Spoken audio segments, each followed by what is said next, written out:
Hello दोस्तों, मेरा नाम है कुणाल और स्वागत है आप सभी लोगों का एक नए लेक्चर में जिसमें हम डिस्कस करने वाले हैं एक नए सब्जेक्ट को जिसका नाम है क्लाउड कंप्यूटिंग। इसमें हम क्लाउड, ड्यू, एज और फॉग कंप्यूटिंग जैसे कंसेप्ट को सीखने वाले हैं इस पूरे लेक्चर या सब्जेक्ट में।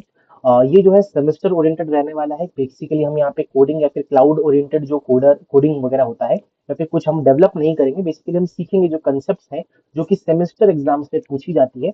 उस पॉइंट ऑफ व्यू से हम जो है इस सब्जेक्ट को पढ़ने वाले हैं।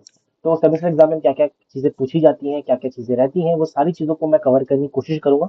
और जितने भी सिलेबस मेरे को मिले हैं अलग अलग सेमेस्टर्स में जो टॉपिक्स आती हैं, तो वो सारी चीजों को कवर करने की यहाँ पे कोशिश करूंगा दोस्तों।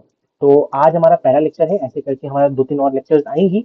तो मैं उम्मीद करता हूँ दोस्तों आपको जो है आज का जो लेक्चर है वो पसंद आएगा।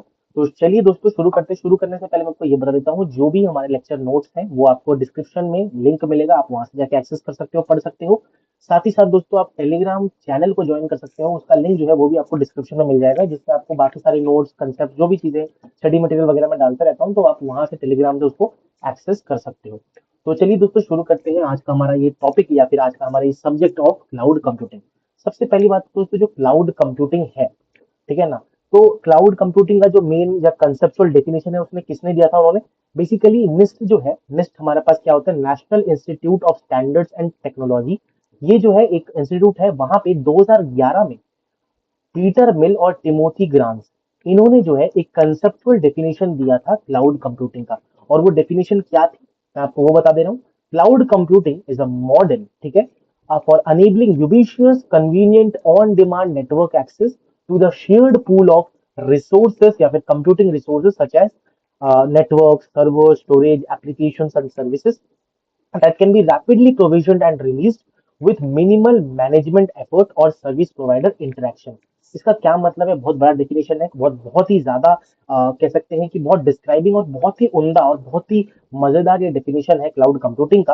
मैं उम्मीद करता हूँ आपको दिख रहा है, शायद यहाँ पे ना दिख रहा हो ये स्क्रीन, अब शायद दिख रहा होगा। यस। तो बेसिकली ये बहुत ही अच्छा एक हमारे पास डेफिनेशन पीटर मिल और टिमोथी ग्राम्स निस्ट के जो हमारे पास मेंबर थे, उन्होंने 2011 में क्लाउड कंप्यूटिंग का एक उजागर और कंसेप्चुअल डेफिनेशन दिया, जिसमें उन्होंने बोला कि क्लाउड कंप्यूटिंग एक मॉडल है, सीधी सी बात है, जो कि यूबिशियस है, कन्वीनियंट है और ऑन डिमांड एक्सेस देता है। इसका मतलब कन्वीनियंट का मतलब मैं कहीं भी, कोई भी, अगर मेरे पास इंटरनेट है, मैं कहीं से भी कोई से भी जगह से अपना डेटा को एक्सेस कर सकता हूँ या फिर एप्स को यूज कर सकता हूँ, कहीं भी अगर मेरे पास इंटरनेट है तो। साथ ही साथ ऑन डिमांड, इसका मतलब दोस्तों जब मेरे को जरूरत पड़ेगी तभी मैं यूज करूंगा, जरूरत नहीं है तो मैं यूज नहीं करूंगा। फिर हमारे पास आता है ऑन डिमांड नेटवर्क एक्सेस, वो शेयर्ड पूल ऑफ कॉन्फ़िगरेबल रिसोर्सेज। इसका शेयर्ड पूल का मतलब क्या होता है, बहुत सारे लोग, many users share large cloud infrastructure. मतलब बेसिकली हमारे पास सर्वर्स, नेटवर्क बहुत सारे हमने बना रखे हैं, बट उसको यूज करने वाले बहुत लोग हैं। तो एक ही सर्वर को हो सकता है लाखों लोग यूज कर रहे हो। That is called shared pool of configurable computing resources that can be rapidly provision. मतलब रैपिडली प्रोविजन का क्या मतलब होता है, क्विकली क्विकली हम उसको ऐड करेंगे, यूज करेंगे। बेसिकली जिसको भी, जो अगर मान लो मेरे को स्टोरेज चाहिए, मैं स्टोरेज का यूज करूंगा, जो भी यूज करना मैं यूज करूंगा। और रिलीज, इसका मतलब मेरा यूज हो जाएगा तो मैं उसको बोलूंगा कि हाँ अब भाई ले जा, मेरे को और रिसोर्सेज की जरूरत नहीं है। विथ मिनिमल मैनेजमेंट एफर्ट, इसका मतलब सेल्फ सर्विस होता है, हमें कुछ करने की जरूरत नहीं है। या फिर हम सीधी सी बात अपने हिसाब से कर सकते हैं, कोई किसी की जरूरत नहीं है कि भाई ये कर देगा मेरा काम, ठीक है। तो no manual effort, no IT involvement, कुछ नहीं रहता। दैट इज कॉल्ड हमारा क्लाउड कंप्यूटिंग का मेजर डेफिनेशन, ठीक है। तो ये तो मैंने आपको समझा दिया, ऑन डिमांड एक्सेस क्या होता है, शेयर्ड पूल ऑफ रिसोर्स क्या होता है। अब यहाँ पे आते हैं दोस्तों, हमारे पास बेसिकली क्लाउड सर्विस में कुछ हमारे पास मॉडल्स होती हैं, ठीक है। क्लाउड सर्विस क्या होता है कि बेसिकली जो यूजर को, मतलब यहाँ पे देख सकते हो, service is what people people and process जो है वो एक दूसरे से कनेक्ट होते हैं, किसके थ्रू, हमारे सर्विसेज के थ्रू। तो ये सर्विस जो है हमारे पास बेसिकली तीन टाइप की सर्विस होती हैं जो कि क्लाउड कंप्यूटिंग ऑफर करता है। एक को हम बोलते हैं SaaS, that is software as a service. इसमें क्या होता है दोस्तों, हमारे पास, मैं अगर आपको डेफिनेशन बताऊं यहाँ पे, तो SaaS हमारा सॉफ्टवेयर एज अ सर्विस है। Complete software is available on the internet, use only manage, just use the software, provider जो है वो मैनेज करता है सारी चीजों को। इसका मतलब क्या होता है, हमारा जो क्लाउड सर्विस प्रोवाइडर है जो कि हमें ये प्रोवाइड करता है, सॉरी, जो हमें ये बेसिकली क्लाउड सर्विस प्रोवाइड करता है, वो हमें इंफ्रास्ट्रक्चर प्रोवाइड करेंगे, जो कि हमारे पास रिसोर्सेज है, मैंने आपको बताया था कि shared pool of resources provide करेगा। और SaaS प्लेटफॉर्म में हम क्या करेंगे, उसको सिर्फ यूज करेंगे, जैसे हमारा जीमेल हो गया, गूगल डॉक्स हो गया, माइक्रोसॉफ्ट 365 हो गया, सेल्स फोर्स हो गया, ड्रॉप बॉक्स हो गया। And user only use the software directly, और कुछ करने की जरूरत नहीं, हमें कुछ करना नहीं है उसके साथ। तो यहाँ पे आप देख सकते हो, just a second, consumer does not manage control the cloud infrastructure including the network servers operating system storage only they use the software जो है हो सकता है कभी कभी ये फ्री ट्रायल हो सकता है कभी कभी ये रेस्ट मतलब पेड हो ठीक है। तो रिसोर्स प्रोविजनिंग और रिलीजिंग क्या होता है क्लाइंट है उसने रिक्वेस्ट किया रिसोर्सेज का कंज्यूम किया रिसोर्स को फिर रिलीज कर दिया जो कि हम डेफिनेशन में पढ़ रहे थे कि रिसोर्स प्रोविजनिंग क्या होता है rapidly provision and release provision का मतलब कंज्यूम किया रिलीज किया। तो SaaS पता चल गया। अब दोस्तों प्लेटफॉर्म एज अ सर्विस पढ़ लेते हैं। प्लेटफॉर्म एज अ सर्विस क्या होता है जब हम दोस्तों अपना कोई भी एप्लीकेशन है या कोई कोड है या तो कोई ऐप है या तो कोई भी हमारे पास कोई चीज है जो कि मैं डिप्लॉय करना चाहता हूँ क्लाउड इंफ्रास्ट्रक्चर में जिससे वो मास ऑडियंस तक पहुंचे। तो कंज्यूमर ने क्रिएट किया अक्वायर किया एप्लीकेशन को and using some programming language और टूल और ये जो है हमारा कंज्यूमर जो है वो एक मान लो कॉर्पोरेट क्लाइंट है वो चाहता है कि हमारे पास बेसिकली सारे लोगों तक की एक्सेस पहुंचे अपने जो भी एप्लीकेशन है तो वो क्या करेगा कोई भी क्लाइंट क्लाउड सर्विस प्रोवाइडर का इस्तेमाल करके वो अपना जो भी सर्विस है वो उसको पोस्ट करेगा या फिर होस्ट करेगा इसका मतलब वो क्या करेगा वहां पे डिप्लॉय करेगा अपना प्रोजेक्ट हो गया एप्लीकेशन हो गया जो भी। बट वो करने से पहले हमारे पास जैसे मान लो मैं एक डेवलपर हूँ मैंने कोई एप्लीकेशन बनाया और आप जो हो आपको एक क्लाउड सर्विस प्रोवाइडर मैं आपके पास आ रहा हूँ और मैंने बोला कि भाई मेरा जो है मेरे को डिप्लॉय करना है आपके प्लेटफॉर्म में आप मेरे को इंफ्रास्ट्रक्चर प्रोवाइड करो जहां पे मैं डिप्लॉय कर सकूं। तो जो क्लाउड सर्विस प्रोवाइडर है वो मेरे को पूछेगा that is your platform safe to host. अगर हाँ है तो सर्टिफिकेट लेके आओ। इसका मतलब दोस्तों जब हम कोई भी क्लाउड सर्विस प्रोवाइडर के पास जाते हैं तो वो हमें ये पूछते हैं कि क्या आपका प्लेटफॉर्म सेफ टू होस्ट है अगर है तो आप एक सर्टिफिकेट लाओ। अब जो भी हमारे इंटरनेट सर्विस प्रोवाइडर्स होते हैं वो क्या करते हैं हमें एक सेफ टू होस्ट सर्टिफिकेट देते हैं। वो क्या करते हैं हम उनको अपना जो एप्लीकेशन है वो देंगे वो क्या करेंगे उसमें पेनिट्रेशन टेस्टिंग मतलब वीएपीटी टेस्टिंग करेंगे that is vulnerable assessment and penetration testing. ये परफॉर्म करने के बाद वो ये देखेंगे कि हमारा जो एप्लीकेशन है क्या वो सारे वल्नरेबिलिटी से सेफ है हाँ या ना। अब वल्नरेबिलिटीज का बहुत सारे लिस्ट ऑफ वल्नरेबिलिटी और कलेक्शन ऑफ वल्नरेबिलिटीज एक जगह एक वेबसाइट है एक पोर्टल है जिसको हम बोलते हैं वो वैस पोर्टल। ओ वैस पोर्टल हमारे पास क्या होता है basically open web access security project जिसको हम बोलते हैं that is the full form of the कह सकते हैं ओवैस जो कि हमारे पास वल्नरेबिलिटी कितनी सारी है वो हमें बताता है।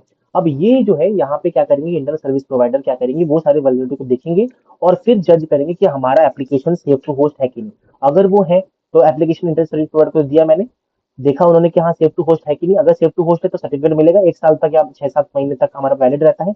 अगर दोस्तों इन 6-7 महीनों में एक साल में मैंने कुछ भी चेंजेस किया है अपने एप्लीकेशन में तो मेरे को वापस से सेम साइकिल रिपीट करना पड़ेगा मेरे को वापस से एप्लीकेशन को इंटर सर्विस प्रोवाइडर के पास जाना पड़ेगा फिर वापस से वो बीएबीटी टेस्टिंग करेंगे फिर वापस से सेव टू होस्ट मिलेगा तो अलग बात है।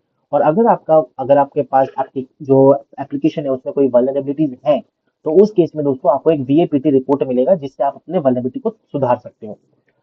अच्छा अब ये चीज है मैं आपको यहाँ पे सैस और यहाँ पे सैस और आपको पैस थोड़ा समझाना चाहता हूँ। सैस क्या है मान लो दोस्तों मेरे पास एक मूवी थिएटर है। अब मूवी जो है वो हमारा सर्विस है। अगर मैं सैस की बात करूँ मूवी हमारा सर्विस है मैं क्या करूंगा मूवी के लिए मैं थिएटर में पैसे दूंगा।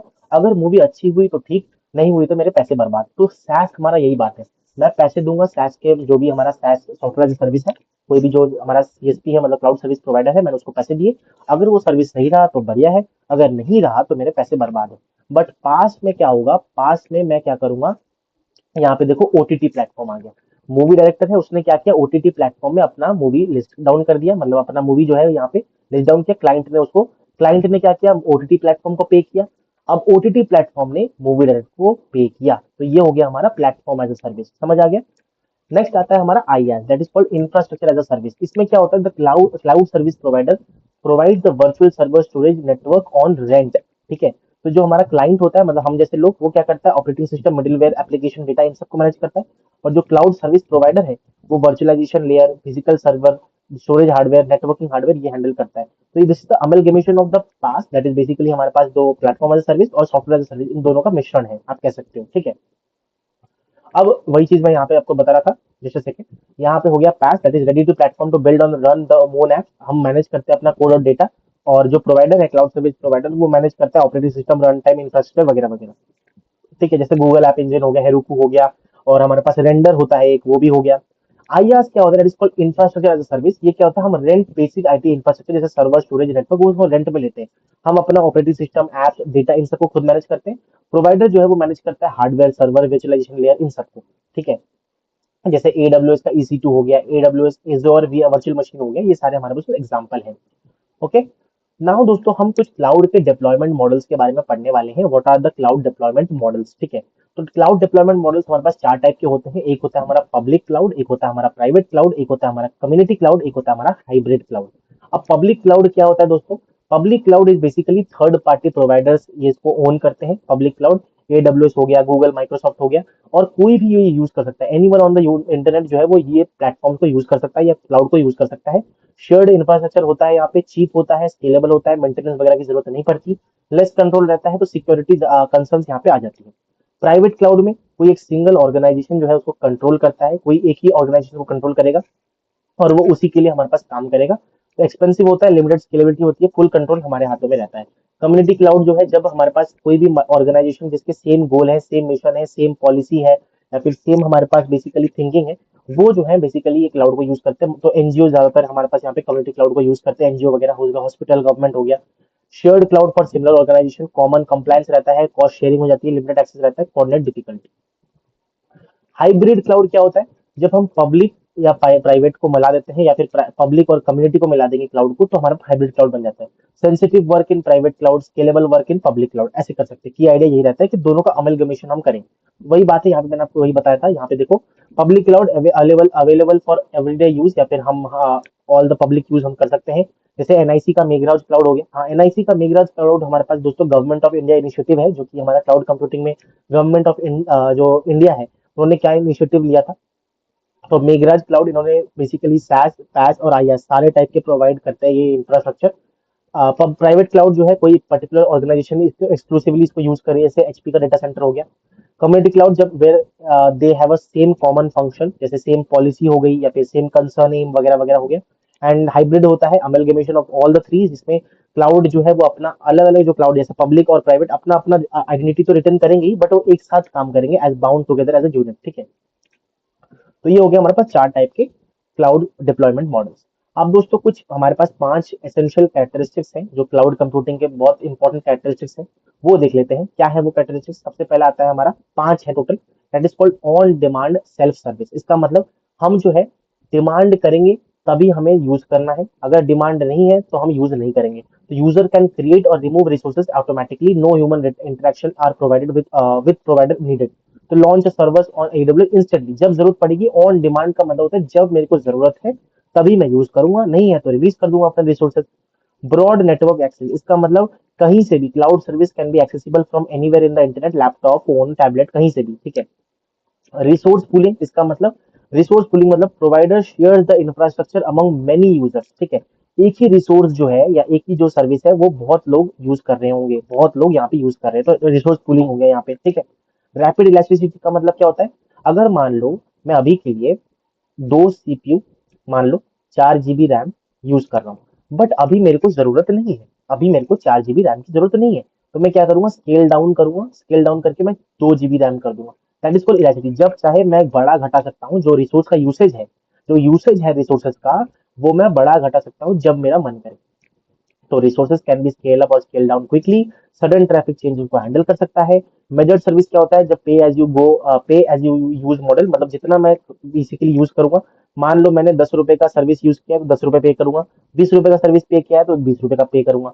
Usage is monitor and billed automatically, pay only for hours your server run, जितना आपका सर्वर चलेगा उतना आप पैसा दो, आपको फालतू का खर्चा नहीं है। और ऐसा नहीं कि आप मंथली बिल करा रहे हो, है ना, जितना यूज किया है उतना, एक पैसा ज्यादा नहीं दोगे आप। ठीक है। देन कम दोस्तों वर्चुअलाइजेशन एंड लोड बैलेंसिंग, ये क्या होता है मैं आपको समझाता हूँ। सबसे पहली बात तो वर्चुअलाइजेशन होता क्या है? एबिलिटी फॉर, सॉरी यहाँ पे कलर चेंज करता हूँ जरा। Ability which allows sharing the physical instance of a single application of resources among multiple organizations or users. The process of creating a virtual environment of computing resources such as hardware platform, storage resources, network, operating system, इसका जब हम virtual environment बनाते हैं इन सब hardware platform का या फिर computing resources का, दैट इज कॉल्ड हमारा वर्चुअलाइजेशन। इसका बहुत अच्छा एग्जांपल है लाइब्रेरी वाला। मान लो कि अगर मैं लाइब्रेरी एज अ सर्विस, हमारे पास लाइब्रेरी हमारा सर्विस है, तो अगर मैं लाइब्रेरी का पहले क्या करूंगा, पार्ट बनूंगा, मेंबर बनूंगा, उसके बाद मैं कोई बुक को एक्सेस करूंगा, बुक को इशू करूंगा, तब जाके मेरे को फिजिकल इंस्टेंस मिलेगा बुक का, तो हो गया। बट यहीं पे दोस्तों अगर मैं क्या करूँ, बुक का एक ई कॉपी बना दूं और सर्वर में होस्ट कर देता हूँ, तो कोई भी उसको डाउनलोड करके यूज कर सकता है। तो यहाँ पे इसका वर्चुअल इंस्टेंस मैंने बना दिया, that is called, the process is called virtualisation. अब वर्चुअल मशीन क्या होता है? वर्चुअल मशीन का कंसेप्ट दोस्तों पॉपेक और गोल्डबर्ग ने दिया था, गोल्डबर्ग और पॉपेक ने दिया था। अब गोल्डबर्ग का नाम सुन के आप WWE के प्लेयर का नाम मत सोच लिया, सोच लेना। पोपेक और गोल्डबर्ग बहुत ही अच्छे रिनाउंड हमारे पास क्लाउड कंप्यूटिंग में इन्होंने बहुत अच्छा काम किया है, बहुत इन्होंने योगदान दिया है। एबिलिटी ऑफ इंस्टेंस पूलिंग, इन्होंने बेसिकली वर्चुअल मशीन होता क्या है, ये software implementation of a machine. जब हम कोई भी मशीन है, that is a physical machine, उसका एक सॉफ्टवेयर इम्प्लीमेंटेशन या फिर सॉफ्टवेयर वर्चुअल इंस्टेंस बनाते हैं that execute the program just like the physical machine. जो फिजिकल मशीन काम करता है सेम सिमिलर काम जो है हमारा वर्चुअल मशीन करने लगे, बट वो सॉफ्टवेयर इम्प्लीमेंटेशन है, that is called virtual machine. तो when we using cloud computing we access pooled resources using a technique called virtualization, जो कि मैंने आपको बताया। अब वर्चुअलाइजेशन क्या करता है, बेसिकली एक लॉजिकल नाम जो है वो असाइन करता है हमारे फिजिकल इंस्टेंस को। हमारा फिजिकल इंस्टेंस है, मान लो मेरे एक पेन है, अब पेन को एक लॉजिकल नाम देगा और फिर जो है एक पॉइंटर प्रोवाइड करेगा जो कि इस फिजिकल रिसोर्स को पॉइंट कर रहा होगा। कोई भी अगर मान लो रिक्वेस्ट हमने यूजर ने क्लाइंट ने मान लो एक रिक्वेस्ट किया, तो वो जो है पॉइंट करेगा वो पॉइंटर किसको, फिजिकल रिसोर्स। तो बेसिकली डायनेमिक टेक्निक है, डिमांड डिपेंडेंट होता है। चार टाइप्स के हमारे पास यहाँ पे वर्चुअलाइजेशन होते हैं और कैरेक्टरिस्टिक्स होते हैं different type of virtual machine. एक होता है एक्सेस, एप्लीकेशन, सीपीयू और स्टोरेज। एक्सेस का मतलब client can request access to cloud service from any location. Application का मतलब cloud has multiple application instance and request on any instance based on the condition. CPU मतलब basically computers को हम partition कर सकते हैं इन द सेट ऑफ बहुत सारे वर्चुअल मशीन में बांट देंगे और फिर हर एक वर्चुअल मशीन को हम कुछ वर्कलोड देंगे। और स्टोरेज मतलब data stored across the storage device often replicated for redundancy. ठीक है, तो चार टाइप बता दिए। अब लोड बैलेंसिंग क्या है, टेक्नोलॉजी है जिसमें हम जो है जो लोड आ रहा है यहाँ पे मैं आपको समझाता हूँ। ये देखो दोस्तों, वर्चुअल लोड बैलेंसिंग क्या होता है, टेक्निक है, एक कंसेप्ट है in cloud computing that is used to evenly distribute incoming cloud service request among all the web servers available और एप्लीकेशन सर्वर। तो बेसिकली क्लाउड में बहुत सारा भीड़ आ रहा है। देखो, क्लाइंट रिक्वेस्ट वन है, ये हम है मान लो, या आप जैसे लोग हो जो कि क्लाउड रिक्वेस्ट डाल रहे हो, मतलब बहुत सारी रिक्वेस्ट आप कर रहे हो। अब ये क्लाउडलेट के पास जाता है। क्लाउडलेट क्या होता है वो हम अगली वीडियो में देख लेंगे। तो इनके पास जाने के बाद वो क्या करता है हमारे पास दोस्तों, क्लाउडलेट के पास जाके हमारे पास लोड बैलेंसर के पास जाता है। लोड बैलेंसर के पास जाने के बाद वो क्या करेगा, हमारे पास cloud service provider one, cloud service provider two, तो ये क्या करता है, डिस्ट्रीब्यूट कर देता है जो इनकमिंग लोड आ रहा है उसको। समझ आ गया आपको, जो इनकमिंग लोड आ रहा है उसको डिस्ट्रीब्यूट कर देता है, जिससे हमारा क्लाउड सर्विस जो है वो सही से काम कर पाए, एफिशिएंटली जो कंप्यूटिंग रिसोर्सेज है वो यूज कर पाए, हमारा थ्रूपुट बढ़ जाए। मैंने वो चीज लिखी थी। यहाँ पे क्या होता है हमारा, increase the utilisation, throughput and low latency, reduce the response time, मतलब हमें जल्दी आंसर मिले और सिस्टम ओवरलोड को भी कम करे। दैट इज कॉल्ड हमारा लोड बैलेंसिंग। कुछ एग्जांपल्स है जो लोड बैलेंसिंग यूज करते हैं, Apache Tomcat server, HP blade server जो कि आईबीएम का सर्वर है, माइक्रोसॉफ्ट ट्रांजैक्शन सर्वर, ये सारे हमारे पास है। तो these servers are designed to handle only a finite number of incoming client requests. The web server receives the request from the cloud user and redirects it to the appropriate cloud service provider. Next हमारा दोस्तों जो है यहाँ पे आता है हमारा last, not last, next topic, it is called cloud architecture diagram. ये आपने बहुत सिंपल है। बेसिकली हमारे पास क्लाउड इंफ्रास्ट्रक्चर होता है जो कि फ्रंट एंड में आपको दिखता है। यहाँ पे इंटरनेट होता है जिसके थ्रू हमारी सारी बातें होती है। यहाँ पे एप्लीकेशन होता है, सर्विस होता है, स्टोरेज होता है, मैनेजमेंट होता है, सिक्योरिटी होता है, जो कि बैकएंड में होता है। फ्रंट एंड में हमें क्लाउड इंफ्रास्ट्रक्चर दिखता है। तो इंफ्रास्ट्रक्चर लेयर में हमारे पास सर्वर्स होते हैं, स्टोरेज होता है, नेटवर्किंग हार्डवेयर पर्पस होता है जो कि रॉ कंप्यूटिंग पावर प्रोवाइड करता है। फ्रंट एंड क्लाइंट लेयर में हमारे पास लैपटॉप फोन जो से हम कर रहे हैं, जिससे हम रिक्वेस्ट सेंड करेंगे क्लाउड को। नेटवर्क लेयर में हमारा इंटरनेट रहता है, transfer data between the user and cloud. ठीक है, लोड बैलेंसर एंट्री पॉइंट है जो कि फर्स्ट बैकएंड कंपोनेंट है हमारे पास, जिसमें हमारे पास डिस्ट्रीब्यूट करता है रिक्वेस्ट सर्वर को। एप्लीकेशन लेयर में हमारा जो एप्लीकेशन का लॉजिक है, कोड है, वर्चुअल मशीन वगैरह जो है वो यूज करते हैं, रन होते हैं और यूजर का जो रिक्वेस्ट है वो हैंडल कर सकते हैं। सर्विस या डेटा लेयर में जितना भी एप्लीकेशन डेटा है, डेटाबेसेस है एप्लीकेशन का, जैसे MySQL, MongoDB वगैरह, वो स्टोर होते हैं और मैनेज होता है। और मैनेजमेंट और सिक्योरिटी लेयर में हम जो है क्लाउड का जो है सिस्टम है उसको कंट्रोल करते हैं, जैसे एपीआई मॉनिटरिंग करते हैं। ठीक है, ऑथेंटिकेशन, ऑथराइजेशन, सारी चीजें यहाँ पे हमारे पास होती है। तो ये डायग्राम है हमारे पास पूरा, जो मैंने आपको बताया डिप्लॉयमेंट मॉडल्स अलग अलग टाइप के, सर्विस मॉडल जो होता है वो बता दिया, एसेंशियल कैरेक्टरिस्टिक्स 5 बता दिए, कॉमन कैरेक्टरिस्टिक्स आपको बता दिया यहाँ पे, जो कि हमारे पास होता है। तो अगर आप ये बनाओगे तो ये बेसिकली आप कह सकते हो समरी टाइप्स है, एक हमारे पास एक समरी है जो कि हमारे पास सारी चीजें यहाँ पे लिखी हुई है। ठीक है, नाउ गाइस यहाँ पे बेसिकली अगर किसी के एग्जाम में बेसिकली एक्सएमएल के कोड्स आते हैं, तो मैंने एक्सएमएल में कुछ कोड्स यहाँ पे लिख रखे हैं, you can go through this codes basically, जिससे आपका थोड़ा बहुत आ जाए। तो एक्सएमएल होता क्या है, दैट इज बेसिकली हमारे पास एक्सटेंसिव मार्कअप लैंग्वेज होता है और एक लैंग्वेज है, एचटीएमएल की तरह थोड़ा बहुत दिखता है, प्लेटफॉर्म इंडिपेंडेंट है, ह्यूमन रीडेबल लैंग्वेज होता है और डेटा एक्सचेंज अलग अलग सिस्टम में डेटा एक्सचेंज के लिए यूज होता है। अब सोप क्या होता है, सिंपल ऑब्जेक्ट एक्सेस प्रोटोकॉल होता है एक, जो कि बेसिकली हमारा वेब सर्विस कम्युनिकेशन के लिए यूज होता है। सोप का स्ट्रक्चर होता है, सोप एनवेलप होता है, सोप हेडर होता है, सोप बॉडी, बेसिकली सिंटैक्स है हमारा। किसी किसी सेमेस्टर एग्जाम से पूछा जाता है, इसलिए मैंने जो कोड्स है वो यहाँ पे अटैच कर दिया है, you can go through this code and आप आगे कर सकते हो। And this is the screenshot. Basically हमारे पास जो रिसर्च पेपर था क्लाउड कंप्यूटिंग का, जो हमारे बेसिकली टिमोथी ग्रांस और पीटर मिल ने जो पब्लिश किया था 2011 में, निस्ट के फाउंडर जो थे, मैंने आपको स्टार्टिंग में बताया था, उनका ये रिसर्च पेपर का कुछ स्क्रीनशॉट है, जहां पे उन्होंने क्लाउड कंप्यूटिंग की पूरी डेफिनेशन जो मैंने आपको पढ़ाया वो लिखा गया है। Essential characteristics of the cloud computing जो मैंने आपको बताया था, 5 कैरेक्टरिस्टिक्स होती है। On demand, self service, broad network access, resource pooling, rapid elasticity, measured service, वो भी लिखा है। सर्विस मॉडल 1, 2, 3 जो SaaS पैस IaaS होता है वो बताया है। और डेवलपमेंट मॉडल 4 टाइप के, 1 प्राइवेट, कम्युनिटी, थर्ड हमारा ये भी बताया गया है। राइट। सो दिस इज हमारा पूरा जो चीज है। अब हम कुछ और कंसेप्ट को भी डिस्कस करने वाले हैं जो कि हमारे पास थोड़ा इंपॉर्टेंट है। दैट इज दोस्तों हमारे पास रिसोर्स ऑप्टिमाइजेशन इन क्लाउड कंप्यूटिंग क्या होता है। जब बेसिकली ये लोड बैलेंसिंग का ही बात है, तो बेसिकली जब हम अपने जो क्लाउड के रिसोर्सेज है उसको एफिशिएंटली यूज करें, जिससे हमारा कॉस्ट और परफॉर्मेंस इंप्रूव हो पाए। तो ऑपरेशनल कॉस्ट रिड्यूस करेगा, परफॉर्मेंस इंक्रीज करेगा, रिसोर्स यूटिलाइजेशन इंक्रीज करेगा, मिनिमम एनर्जी कंजप्शन होगा, तो उसको हम रिसोर्स ऑप्टिमाइजेशन क्लाउड कंप्यूटिंग में बोलेंगे। कुछ टेक्निक्स है, पहले तो लोड बैलेंसिंग मैंने आपको बता दिया क्या होता है, डिस्ट्रीब्यूट करता है लोड को, prevent overload, improve the response time, throughput increase करता है, एफिशिएंसी इंक्रीज करता है, यूजेबिलिटी हमारे पास इंक्रीज कर देता है। ऑटो स्केलिंग, इसका मतलब बेसिकली जो रिसोर्स है वो हम वही बात है कि इलास्टिसिटी की बात कर रहा हूँ, कभी भी डिक्रीज और इंक्रीज कर सकते हैं। वर्चुअलाइजेशन लेयर जो कि मल्टीपल वर्चुअल मशीन को अलाउ करता है, जिससे हम यूजर जो है वो मल्टीपल वर्चुअल मशीन को यूज कर पाए, सिंगल एक कंप्यूटर में जोर नहीं पड़ता। डेटा कंप्रेशन जब रिड्यूस स्टोरेज को रिड्यूस करते हैं। एनर्जी ऑप्टिमाइजेशन जब पावर एफिशिएंट हार्डवेयर का इस्तेमाल करते हैं।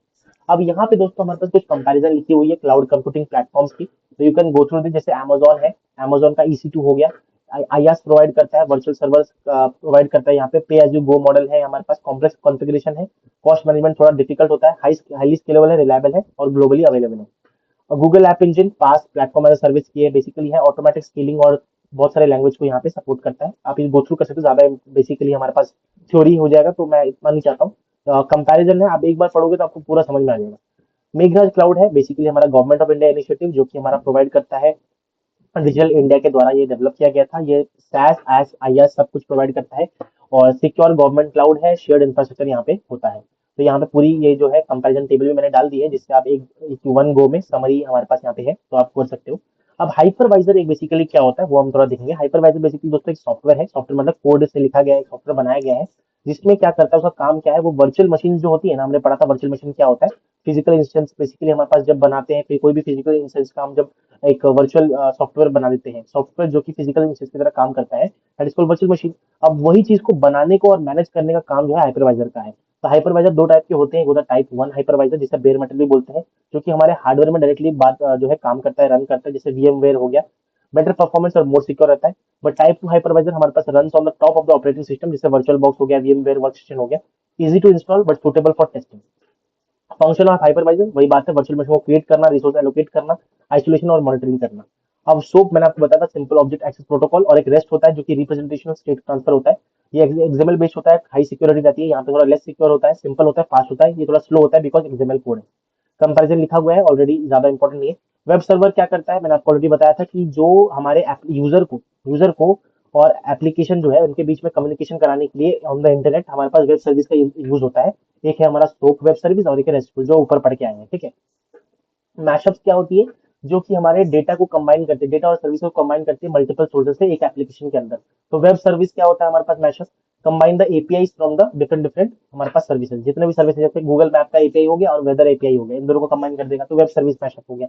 यूजर इंटरफेस मतलब अलग अलग विजुअल एलिमेंट जो है अलग अलग एप्लीकेशन से उसको कंबाइन करता है। डेटा मैशअप क्या हो गया, combine the data from the different different database और द सोर्सेज, तो ये हो गया हमारा data mashup. Virtual machine technology already बता दिया है, ये तो कवर्ड है।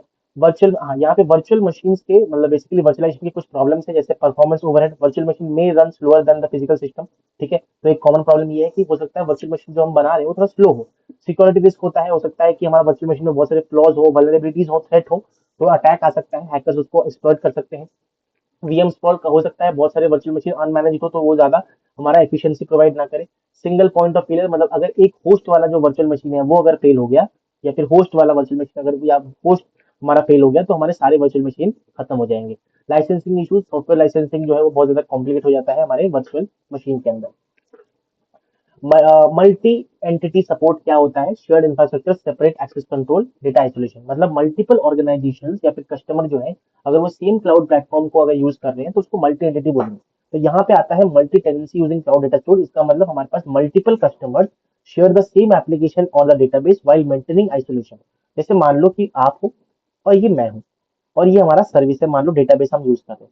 तो आप भी यही डेटाबेस यूज कर रहे हो, मैं भी यही डेटाबेस यूज कर रहा हूँ, बट मेरे को लग रहा है मैं ही सिर्फ कर रहा हूँ और आपको लग रहा है मैं ही सिर्फ कर रहा हूँ। हम आइसोलेटेड हैं, बट कर हम वही चीज रहे हैं। दैट इज कॉल्ड हमारा multi tenancy cloud database service. तो इसमें अप्रोचेस होता है शेयर डेटाबेस, शेयर स्कीमा, मतलब जो टेनेंट्स है, मतलब जो लोग हैं हमारे अलग अलग कस्टमर, सबका टेबल जो है सेम होगा, डेटाबेस भी सेम होगा। यहाँ पे अलग स्कीमा होगा। स्कीमा मतलब बेसिकली जो स्ट्रक्चर होता है हमारे डेटाबेस का वो अलग होगा, हर एक टेनेंट का सेपरेट डेटाबेस, मतलब सबका डेटाबेस भी अलग होगा। एडवांटेज लोअर कॉस्ट रहता है क्योंकि हम रिसोर्स को सही से यूटिलाइज कर पा रहे हैं, रिसोर्स यूटिलाइजेशन एफिशिएंट है। सिक्योरिटी और परफॉर्मेंस आइसोलेशन थोड़ा चैलेंज यहाँ पे बन जाता है।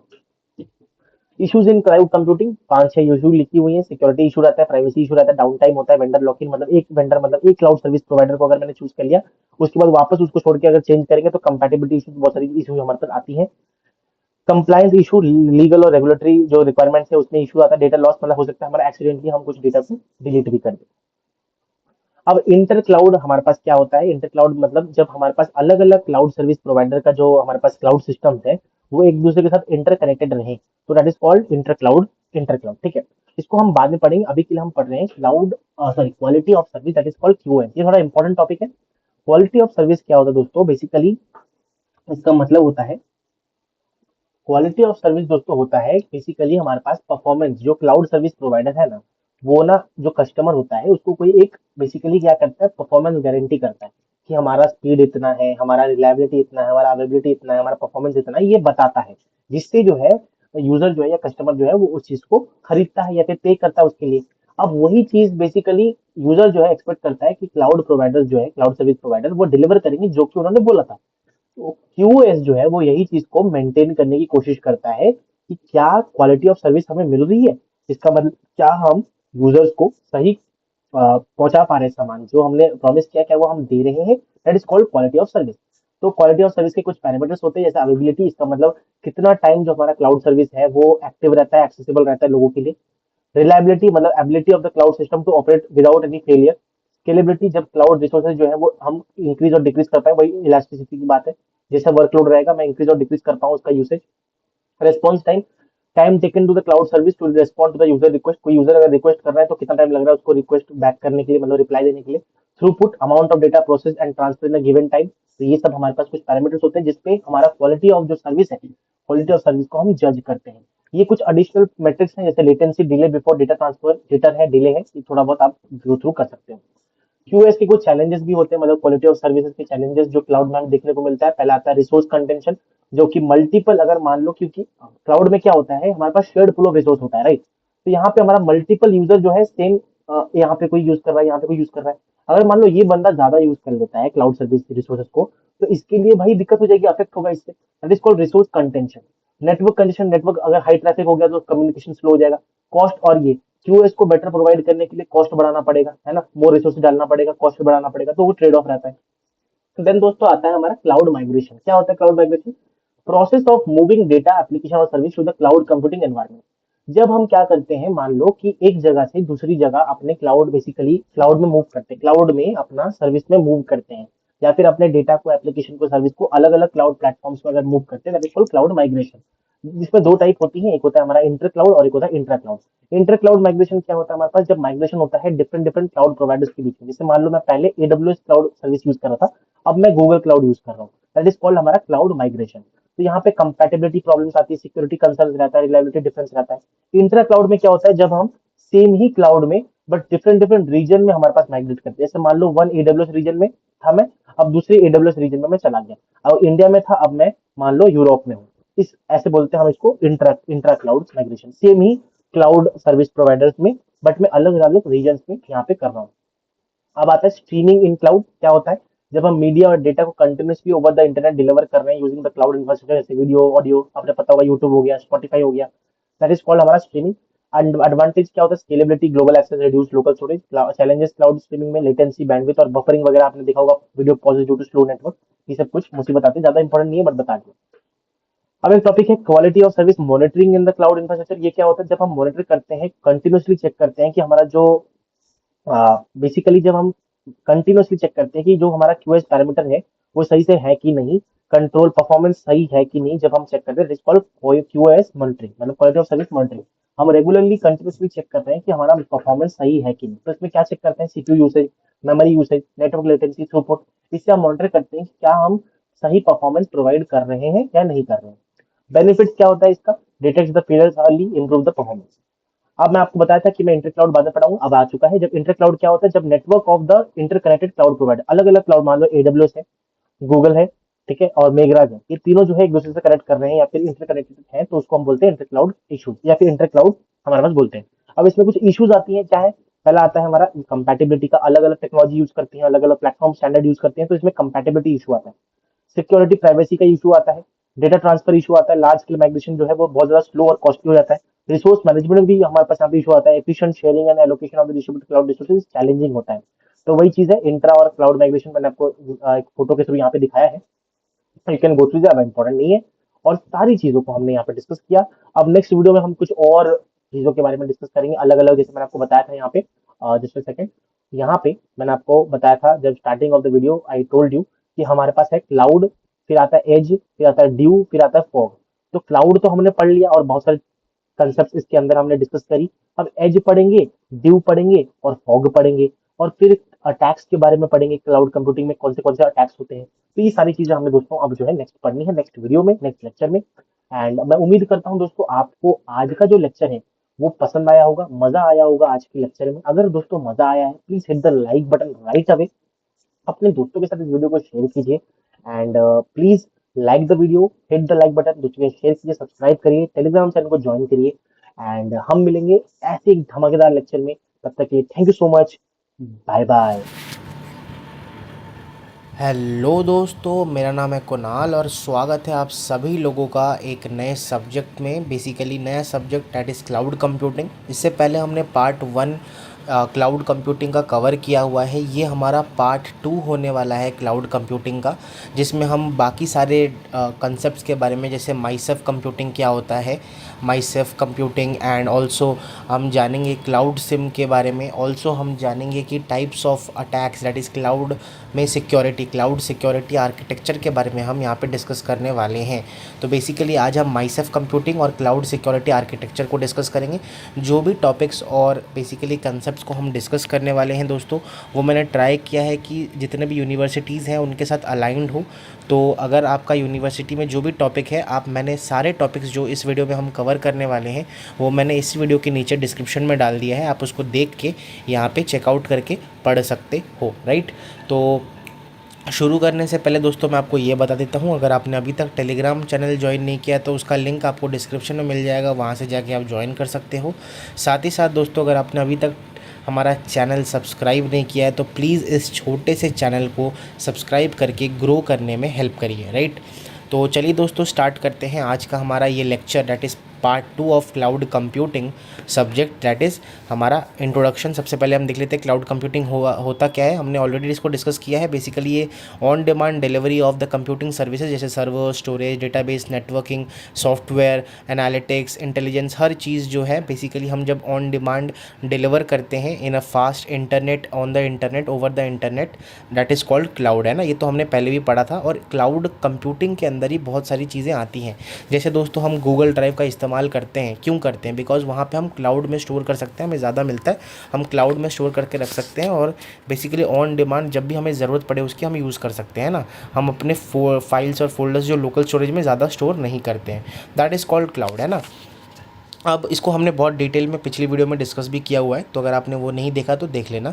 अब यहाँ पे ना क्लाउड में बहुत सारी पार्टिसिपेंट्स होते हैं। जैसे हमारा क्लाउड सर्विस रिक्वेस्टर हो गया, जो कि हमारा हम हो गए, मतलब एंड यूज़र या फिर क्लाइंट होता है। फिर आता है हमारा क्लाउड कह रहा हूँ, क्लाउड सर्विस प्रोवाइडर। ये कौन होता है? जो कि हमें क्लाउड की सर्विसेज प्रोवाइड करते हैं, जैसे कंपनी, जैसे AWS, Google cloud service provider, है ना। गूगल क्लाउड हो गया, फिर माइक्रोसॉफ्ट हो गया, अलग अलग हमारे अज्योर, मतलब माइक्रोसॉफ्ट अज्योर हो गया, ये सारे जो है हम एक सर्विस प्रोवाइड कर रहे हैं, किसकी, क्लाउड सर्विस प्रोवाइड कर रहे हैं। अब एक चीज़ आती है यहाँ पे दोस्तों, डेटा सेंटर। डेटा सेंटर क्या होता है दोस्तों? डेटा सेंटर वो जगह होती है जहाँ पे हम रिसोर्सेस को स्टोर करके रखते हैं, जितना भी रिसोर्सेस है, वेदर इट इज़ हमारा डेटा हो गया, नेटवर्किंग हो गया, सीपीयू हो गया, रैम हो गया, जो भी है हमारा रिसोर्सेज, उसको हम जहाँ स्टोर करते हैं वो है हमारा डेटा सेंटर। फिर आता है वर्चुअल मशीन। वर्चुअल मशीन क्या होता है? एक वर्चुअल कंप्यूटर की तरह होता है जो कि हमारे रियल सर्वर में के अंदर रहता है। बेसिकली वर्चुअल मशीन और वर्चुअलाइजेशन और लोड बैलेंसिंग जैसे कंसेप्ट्स को हमने पिछली वीडियो में डिस्कस किए हैं, तो उसको डिटेल में अगर देखना है तो आप वो देख सकते हो। हम यहाँ पे बस थोड़ा ओवरव्यू ले रहे हैं जिससे हम आगे कंसेप्ट्स को समझ पाएँ। हाइपरवाइज़र क्या होता है? बेसिकली एक ऐसा सॉफ्टवेयर होता है, सॉफ्टवेयर प्रोग्राम होता है जो कि हमारे पास बनाया गया है मैनेज और मतलब बेसिकली वर्चुअल मशीन्स को बनाने के लिए और उनको मैनेज करने के लिए। फिर आता है दोस्तों क्लाउडलेट। क्लाउडलेट क्या होता है? क्लाउडलेट बेसिकली दोस्तों स्मॉल क्लाउड होता है, small scale cloud data centre होता है जो कि नेटवर्क एज में होता है और लेटेंसी को रिड्यूस करता है। लेटेंसी का मतलब क्या होता है अगर मैं आपको बता दूं, क्योंकि हम ये वर्ड बहुत बार अभी यूज़ करने वाले हैं आगे के कंसेप्ट जब हम पढ़ेंगे। लेटेंसी का मतलब होता है दोस्तों, जब मैंने किसी चीज़ को रिक्वेस्ट किया, that is cloud service requester ने किसी चीज़ का रिक्वेस्ट किया किसी प्रोसेस को एक्सेस करने के लिए, तो उसको कितना समय लग रहा है उस रिक्वेस्ट का रिप्लाई पाने के लिए, उसी को हम लेटेंसी बोलते हैं। ठीक है, अब ये ज़्यादा लेटेंसी होता है, बेसिकली जल्दी हमें क्लाउडलेट से लेटेंसी जो है रिड्यूस हो जाती है, मतलब हमें जल्दी आउटपुट मिल जाता है। फिर आता है लोड बैलेंसर जो कि क्या करता है? डिस्ट्रीब्यूट करता है जो भी ट्रैफिक है, अलग अलग distributor traffic across the servers, जितने भी सर्वर्स है जो ट्रैफिक आ रही है उसको डिस्ट्रीब्यूट कर देता है। अब आता है दोस्तों टाइप्स ऑफ कंप्यूटिंग में हमारे पास माइसेफ कंप्यूटिंग हम पढ़ेंगे, बट माइसेफ से पहले हम एक अलग सा कंप्यूटिंग पढ़ेंगे, that is called dew computing. Dew computing दोस्तों मैं सबसे पहले डेफिनेशन पढ़ता हूँ जो कि ऑफिशियल डेफिनेशन है, that is dew computing is a paradigm when where an end user device जैसे laptop, phone, PC can perform offline data processing and provide data capability even without a continuous internet connection, later synchronizing with the cloud when the connectivity resumes।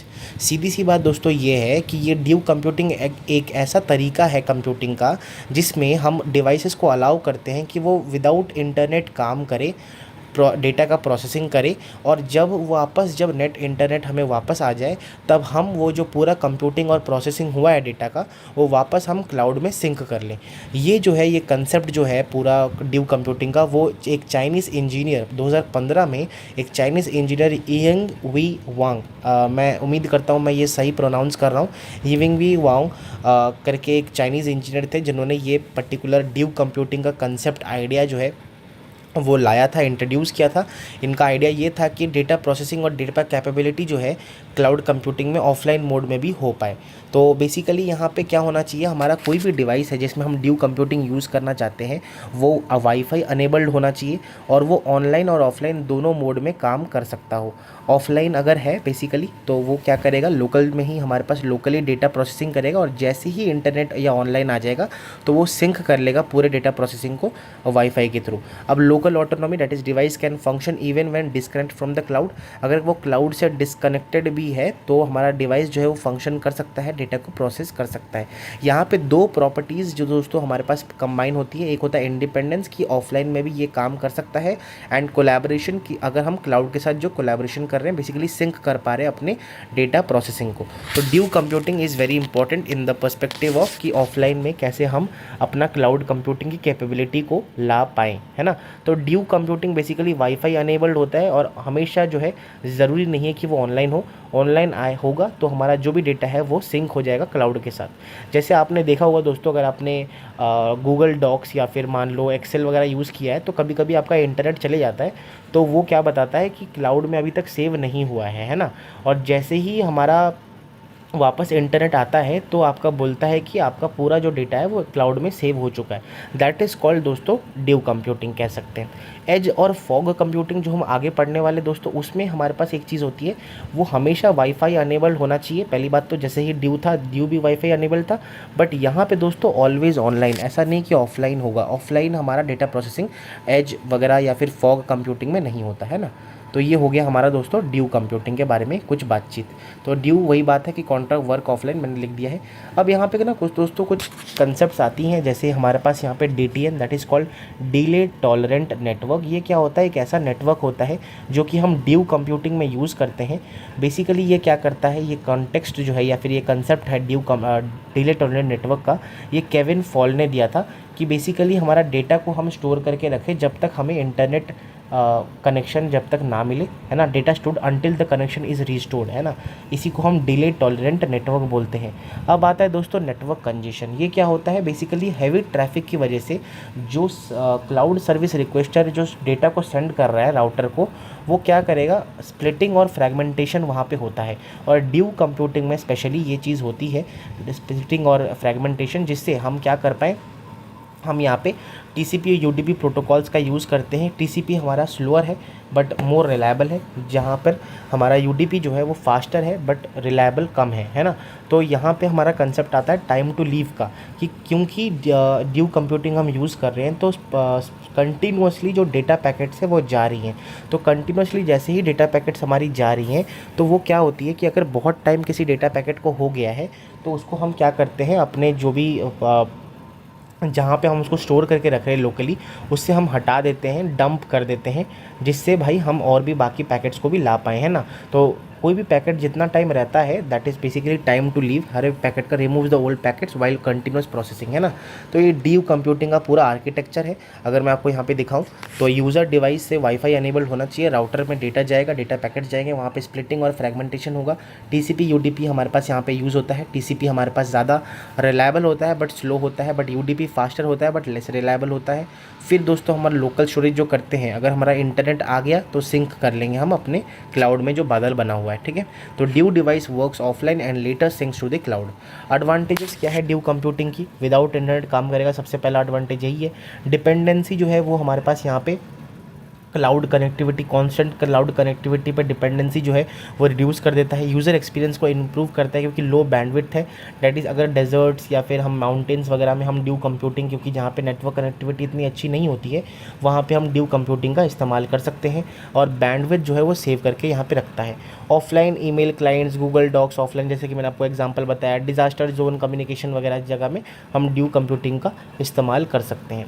अब आता है दोस्तों edge computing. Edge computing क्या होता है, जब हम processing करते हैं डेटा का नियर द सोर्स, जहाँ से भी हम प्रोसेसिंग कर रहे हैं। अगर मैं ऑफिशियल डेफिनेशन की बात करूँ तो वो क्या होता है, edge computing is a distributed computing paradigm in which data processing happens at the edge of the network, physically close to the data source, IoT device, sensors, users, rather in a centralized cloud data center।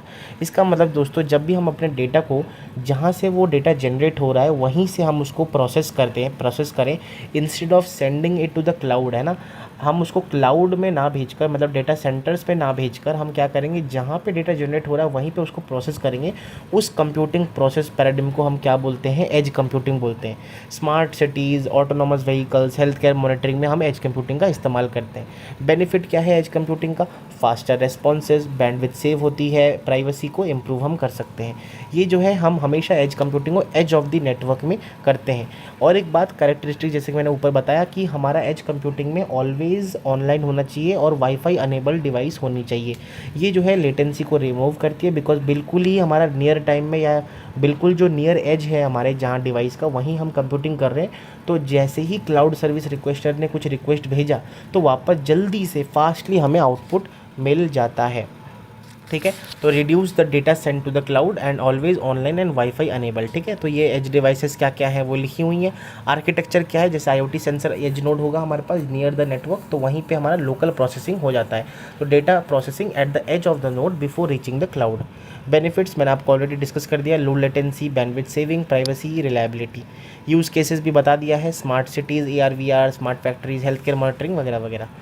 Next आता है दोस्तों हमारा next type of computing, that is called हमारा, एक second, that is called हमारा fog computing. अब ये fog computing क्या होता है, अगर मैं डेफिनेशन देखूं तो फॉग कंप्यूटिंग बेसिकली एक डिसेंट्रलाइज्ड कंप्यूटिंग इंफ्रास्ट्रक्चर है जो कि सिस्को के द्वारा इंट्रोड्यूस किया गया था। सिस्को एक कंपनी है, अगर आपको पता हो तो, जहाँ पे इन्होंने बोला था where data compute storage and applications are distributed in the most logical efficient place between the data source and the cloud, specially on the fog nodes at the layer 1 to 4 of the OSI stack. OSI model, अगर आपको पता है, आपने networking computer network पढ़ा है, तो OSI model होता है हमारे पास एक, जिसमें हमारे पास क्या होता है कि हम आगे पढ़ेंगे, दिखा दूंगा मैं आपको। तो बेसिकली हम क्या करते हैं, फॉग कंप्यूटिंग में कुछ फॉग नोड्स होते हैं, तो जहाँ पे डेटा प्रोसेसिंग होता है, तो बेसिकली यहाँ पे क्या करता है, जो भी डिस्ट्रीब्यूशन होता है, बेसिकली प्रोसेसिंग होता है, वो डिस्ट्रीब्यूट होता है हमारे कंप्यूटिंग डिवाइसेस के अंदर, जो कि नेटवर्क डिवाइसेस होते हैं, वहाँ पे होता है मिडिल ऑफ दिस। ना ही वो एज में होता है और ना ही वो क्लाउड कंप्यूटिंग की तरह होता है, ये जो है हमारे फॉग नोड्स में होता है। तो फॉग नोड्स कौन से होते हैं? Fog nodes are the networking devices positioned between the end devices and the cloud. Cloud और जो हमारा एंड डिवाइस है, उनके बीच में ना कुछ हम नेटवर्किंग डिवाइसेस का इस्तेमाल करते हैं, उसी को हम फॉग नोड्स बोलते हैं। अब वो क्या क्या नेटवर्किंग डिवाइसेस हैं? Bridges, repeaters, switches, gateways, routers, firewall, है ना। तो जैसे आप देख सकते हो, मैं आपको बता देता हूँ यहाँ पे, ये देख सकते हो दोस्तों, ब्रिज, राउटर, गेटवे, ये हो गया हमारा फॉग नोड। एंड डिवाइस हो गया हमारा सेंसर डिवाइस, IoT वगैरह वगैरह, और ये हमारा क्लाउड डेटा सेंटर है। तो यहाँ पे बीच में हमारा ये जो फॉग नोड्स है ना, यहीं पे हमारा डेटा प्रोसेसिंग होता है, जिसको हम फॉग कंप्यूटिंग बोलते हैं। अब ये जो है दोस्तों, हमारा जो ब्रिजेस है या फिर रिपीटर है, ये हमारा डेटा लिंक लेयर में आता है। अगर मैं रिपीटर की बात करूँ तो वो डेटा लिंक लेयर में आ गया, मैंने बता दिया। राउटर जो है वो नेटवर्क लेयर में आता है, स्विचेस जो है वो डेटा लिंक लेयर में आते हैं, गेटवे और फायरवॉल जो है वो हमारा किस में आता है, लेयर 1 से 4, किस में, OSI मॉडल में। अब OSI मॉडल क्या होता है वो भी आपको बता देता हूँ यहाँ पे, जस्ट सेकेंड। OSI मॉडल हमारे पास यहाँ पे, अगर आपको पता हो, OSI मॉडल में हमारे पास यहाँ पे जो 5 लेयर होती हैं, मैंने शायद यहाँ लिख रखा था, ये रहा OSI model: physical layer, data link layer, network layer, transport layer, session layer, presentation layer and application layer, है ना। तो यहाँ पे आप उसको देख सकते हो, ठीक है। ये हो गया हमारा फॉग कंप्यूटिंग। अब इन तीनों के बीच का जो डिफरेंस है, लोकेशन, लेटेंसी, स्केल, वो लिखा हुआ है, आप इसको गो थ्रू कर सकते हो। जैसे अगर मैं क्लाउड की बात करूँ तो सेंट्रल डेटा सेंटर में होता है फॉग, और एज जो है वो नियर डेटा सोर्सेज में होता है, फॉग नोड्स में होता है स्पेसिफिकली, ये सारी लिखी हुई है। अब एक टाइप का हमारा कंप्यूटिंग आता है दोस्तों, that is called mist computing. अब ये मिस्ट कंप्यूटिंग क्या है? जब भी दोस्तों मिस्ट कंप्यूटिंग बेसिकली हमारा एम्बेडेड सिस्टम या फिर माइक्रो कंट्रोलर में हमारा जो कंप्यूटिंग होता है, उसको हम क्या बोलते हैं? मिस्ट कंप्यूटिंग बोलते हैं। Mist computing is a ultra edge paradigm where computation happens directly on the chip और हार्डवेयर और embedded system on the micro controller of the IoT device itself, even closer to the source then edge और fog. ये जो है as और fog computing से भी पास जो नियर डिवाइस होता है, बिल्कुल एकदम अंदर माइक्रो कंट्रोलर तक का जो डिवाइस में होता है, उसके अंदर हम प्रोसेसिंग करते हैं, कंप्यूटेशन को परफॉर्म करते हैं, happen inside the device itself, है ना। तो इसमें हमारा कंप्यूटेशन ऑन द चिप होता है। यहाँ पे दोस्तों हम स्पेशली OEMs का यूज इस्तेमाल करते हैं। OEMs क्या होता है? Original equipment manufacturers. बेसिकली ये क्या करते हैं? ओरिजिनल इक्विपमेंट मैन्युफैक्चरर्स जो है वो एम्बेड करते हैं मिस्ट इंटेलिजेंस को अपने डिवाइसेस के अंदर। ये जो है एक्सट्रीमली लो लेटेंसी और लो पावर को प्रमोट करता है, बेसिकली देता है हमें। तो mist computing is a very good computing, है ना। ये पूरा हायरार्की है, तो एक एक मैं कंपैरिजन करा देता हूँ। जैसे क्लाउड कंप्यूटिंग हो गया तो बिल्कुल एंड यूजर से बिल्कुल फारदेस्ट है। फॉग की बात करूँ तो between cloud computing and edge computing होता है, फॉग नोड्स होती हैं। नियर डिवाइस में जो कंप्यूटिंग होता है, this is called edge computing. Offline या फिर सिंक करते हैं हम बाद में उसको क्लाउड में, जब इंटरनेट वापस आता है तो उसको ड्यू कंप्यूटिंग बोलते हैं। और मिस्ट होता है जो माइक्रो कंट्रोलर चिप्स वगैरह में हम जब चिप्स मतलब खाने वाला, वो लेज़ वाला नहीं, खाने वाला नहीं है वो, चिप मतलब चिप जो होते हैं वो है, ठीक है। दैट इज़ एम्बेडेड सिस्टम हो गया हमारा, उसमें जो कंप्यूटिंग होता है एज में, वो होता है हमारा मिस्ट कंप्यूटिंग। तो cloud umbrella includes H, due, fog and mist, है ना। तो ये पूरा कंपैरिजन यहाँ पे लिखा हुआ है, तो आप इसको गो थ्रू कर सकते हो। अब आता है दोस्तों एक नया टाइप का कंप्यूटिंग, दैट इज़ कॉल्ड हमारा इलास्टिक कंप्यूटिंग। इलास्टिक कंप्यूटिंग दोस्तों क्या होता है? रिसोर्सेज ऑटोमेटिकली इंक्रीज या डिक्रीज़ होते हैं बेस्ड ऑन द डिमांड, है ना। तो हम जो कंप्यूटिंग करते हैं, हमारा कंप्यूटिंग का मतलब क्या होता है? हम रिसोर्सेज का इस्तेमाल करते हैं, राइट। रिसोर्सेज जो भी CPU हो गया, रैम हो गया, वर्चुअल मेमोरी हो गया, अलग अलग हमारे पास स्टोरेज हो गया, बैंडविड्थ हो गया, कुछ भी हम जो यूज़ कर रहे हैं, दैट इज़ कॉल्ड रिसोर्सेज। अब दोस्तों इलास्टिक कंप्यूटिंग में क्या होता है कि रिसोर्सेज जो हम यूज़ कर रहे हैं, उसका यूसेज यूसेज जो है या तो हम बढ़ा सकते हैं या तो हम घटा सकते हैं अपने डिमांड के हिसाब से, है ना। तो इसका मतलब अगर मान लो मेरे वेबसाइट में ट्रैफिक अगर इंक्रीज़ हो रहा है तो मैं सर्वर्स को इंक्रीज़ करूँगा ऑटोमेटिकली, है ना। अगर मान लो मेरा वेबसाइट में बिल्कुल भी ट्रैफिक नहीं है तो मैं सर्वर्स क्यों फालतू में लूँ, भाई मेरा पैसा जा रहा है, तो मैं क्या करूँगा अपने सर्वर्स जो मैं यूज़ कर रहा हूँ उसको घटा दूंगा। दैट इज़ कॉल्ड दोस्तों रिसोर्स प्रोविजनिंग, है ना। And that is the resource provisioning जो कंप्यूटिंग यूज़ करता है उसको हम बोलते हैं इलास्टिक कंप्यूटिंग। तो elastic computing refers to the ability of cloud infrastructure to dynamically allocate and deallocate the resources, ठीक है। अब इसमें दो टाइप के स्केलेबिलिटी टाइप्स आती है, एक होता है वर्टिकल स्केलिंग और एक होता है हॉरिजॉन्टल स्केलिंग। वर्टिकल स्केलिंग में हम क्या करते हैं, अगर मान लो कि वही बात है रिसोर्सेज का, हम क्या करेंगे अगर मान लो हमारा कोई रिसोर्स जो है वो यूज़ नहीं हो रहा या फिर बेसिकली जो रिसोर्स यूज़ हो रहा है उससे हम नहीं कर पा रहे, तो जो भी हम रिसोर्स या मशीन हम यूज़ कर रहे हैं, फॉर एग्जांपल वर्चुअल मशीन या फिर सीपीयू यूज़ कर रहे हैं, उसका पावर हम बढ़ा देंगे। जब हम पावर बढ़ाएंगे किसी भी मशीन का जो कि हमारे पास एग्जिस्टिंग कोई भी अगर मशीन है मेरे पास, उसका पावर बढ़ा देंगे तो उसको हम क्या बोलेंगे, वर्टिकल स्केलिंग। और जैसे ही अगर मैं ज़्यादा उसमें मशीन्स वापस डाल देता हूँ, सिमिलर काइंड ऑफ मशीन्स को डालता हूँ, तो उसको हम क्या बोलते हैं, horizontal scaling. Adding more virtual machine या server distributed to the workload, add more machine more server, तो उसको हम हॉरिजॉन्टल स्केलिंग बोलेंगे। अब आता है रिसोर्स प्रोविजनिंग, जैसे कि मैंने आपको बताया कि वही बात है कि अपने डिमांड के हिसाब से मैं रिसोर्स का यूसेज जो है वो बढ़ाऊं या फिर घटाऊं, इसी को हम क्या बोलते हैं, रिसोर्स प्रोविजनिंग बोलते हैं। अब ये तीन टाइप के होते हैं। स्टैटिक प्रोविजनिंग, हमारे पास पहले से फिक्स्ड रिसोर्सेज जो है, मैं बोल दूंगा मेरे को भाई 40 GB का रैम चाहिए और मेरे को कोई रिक्वायरमेंट नहीं है, वो फिक्स्ड मैंने बता दिया, तो ये हो गया स्टैटिक प्रोविजनिंग। डायनेमिक मतलब ऑन डिमांड मैं अपना क्या करूँगा, अपने हिसाब से एडजस्ट करूँगा ऑटोमेटिकली। जैसे ही मेरे को रियल टाइम में अगर मेरे को अभी ज़रूरत है 40 GB की तो मैं बढ़ा दूंगा, अगर मेरे को बाद में 20 GB की ज़रूरत है तो मैं कम कर दूंगा। तो ऑटोमेटिकली रिक्वायरमेंट के हिसाब से मैं क्या करूँगा, अपने रिसोर्सेज का इस्तेमाल करूँगा। That is called dynamic on demand provisioning. Self service क्या होता है, ऑटोमेटिकली वो बेसिकली यूज़र के रिक्वेस्ट के हिसाब से पोर्टल और API के वगैरह से फेच होके वो क्या करेगा, हमारा रिक्वेस्ट आ जाएगा। ऑटो स्केलिंग क्या होता है, ऑटो स्केलिंग एक ऐसा सिस्टम होता है कि वो पता चल जाता है कि उसको कितना चाहिए, जो भी क्लाउड सर्विस रिक्वेस्टर है वो उस जो सिस्टम है वो कैच कर लेता है कि इसको कितना रिसोर्सेज अभी चाहिए, based on the CPU usage, traffic या फिर जो हमारा रिक्वेस्ट आ रहा है उसके हिसाब से हम क्या करते हैं, सिस्टम ऑटोमेटिकली रिसोर्सेज को अलोकेट करता है और या फिर डीलोकेट करता है basis on the CPU usage, traffic या फिर रिक्वेस्ट। बेनिफिट क्या है इलास्टिसिटी का, कॉस्ट एफिशिएंसी, कॉस्ट पैसा बच रहा है हमारा, क्योंकि जितना हम यूज़ कर रहे हैं उतनी का पैसा दे रहे हैं, फालतू का वेस्टेज नहीं हो रहा, परफॉर्मेंस बढ़ रही है, अवेलेबिलिटी बढ़ रही है ना। यहाँ पे वैसा ही मॉडल मैंने आपको समझा दिए। अच्छा, मैक एड्रेस क्या होता है, हमारा फिजिकल एड्रेस जो कि बेसिकली 48 बिट का होता है, फिजिकल हार्डवेयर एड्रेस, ये आपने कंप्यूटर नेटवर्क में पढ़ा होगा। और IP एड्रेस हमारे पास क्या होता है, हमारा लॉजिकल एड्रेस होता है, जो कि बेसिकली नेटवर्क के हिसाब से हमारा चेंज होता रहता है, ये हमारा नेटवर्क लेयर में आता है। और IPv4 होता है जो कि 32 बिट का होता है, और IPv6 होता है जो कि 128 बिट का होता है। ये कंसेप्ट आपने अपने कंप्यूटर नेटवर्क अपने सब्जेक्ट में पढ़ा होगा, फिर भी मैंने यहाँ पे डाल दिया क्योंकि यहाँ पे थोड़ा सा रिलेटेबिलिटी था हमारे इस सब्जेक्ट के साथ। ओके गाइस, नाउ कम्स हमारा नेक्स्ट टॉपिक इस चैप्टर का, या फिर आप कह सकते हो इस टॉपिक का, that is called cloud security framework. ये क्लाउड सिक्योरिटी फ्रेमवर्क दोस्तों क्या है, क्लाउड सिक्योरिटी फ्रेमवर्क हमारे पास एक कैसे क्लाउड कंप्यूटिंग के अंदर सिक्योरिटी को मेंटेन किया जाता है या फिर क्या सिक्योरिटी एस्पेक्ट्स हैं उसके बारे में हम अभी पढ़ने वाले हैं, राइट। तो एक सबसे पहले हम जानेंगे कि क्लाउड अटैक क्या होता है। क्लाउड अटैक बेसिकली एक साइबर अटैक होता है जो कि टारगेट करता है हमारे क्लाउड इंफ्रास्ट्रक्चर को, हमारे डेटा सेंटर को, हमारे वर्चुअल मशीन्स को, हमारे जितने भी वहाँ पे रिसोर्सेज यूज़ हो रहे हैं उनको टारगेट करके उनको क्या करता है, उनको नष्ट कर देता है या फिर उनको कोलैप्स करता है। इसको हम साइबर अटैक बोलते हैं, जो कि क्लाउड अटैक बोल सकते हैं। तो cloud attack is basically a cyber attack targeting the cloud service, cloud based cyber services such as the cloud infrastructure, data center in the cloud service provider. A common realization is the installation of malicious brokers in the data center. हमारे cloud infrastructure में basically बहुत सारे brokers रहते हैं ना, तो अगर हम malicious ब्रोकर को उसमें डाल देते हैं तो दैट इज़ अ कॉमन, कह सकते हैं common realisation of cloud attack. अब ये अटैकर जो अटैक करते हैं क्लाउड अटैक, वो क्या करना चाहते हैं, वो बेसिकली मिस कॉन्फ़िगरेशन करना चाहते हैं। क्या करेंगे, बेसिकली कुछ डेटाबेस में गड़बड़ी कर देंगे, कुछ रॉन्ग सेटिंग्स उसमें इंस्टॉल कर देंगे, ठीक है। इनसिक्योर एपीआईज अगर हमारे पास रहेगा तो पुअर बैकएंड अगर हमारे पास रहेगा या इनसिक्योर एपीआईज रहेगा तो वो भी हमारे पास क्या करेंगे, एक्सप्लॉइट करेंगे उसको। फिर वो क्या करेंगे, यूज़र जो क्लाउड सर्विस रिक्वेस्टर है, यूज़र है हमारे जैसे, उसके लॉगिन क्रेडेंशियल्स अगर मान लो हमने वीक पासवर्ड डाला है तो क्या करेंगे, कॉम्प्रोमाइज़ करके आपका अकाउंट हैक कर लेंगे।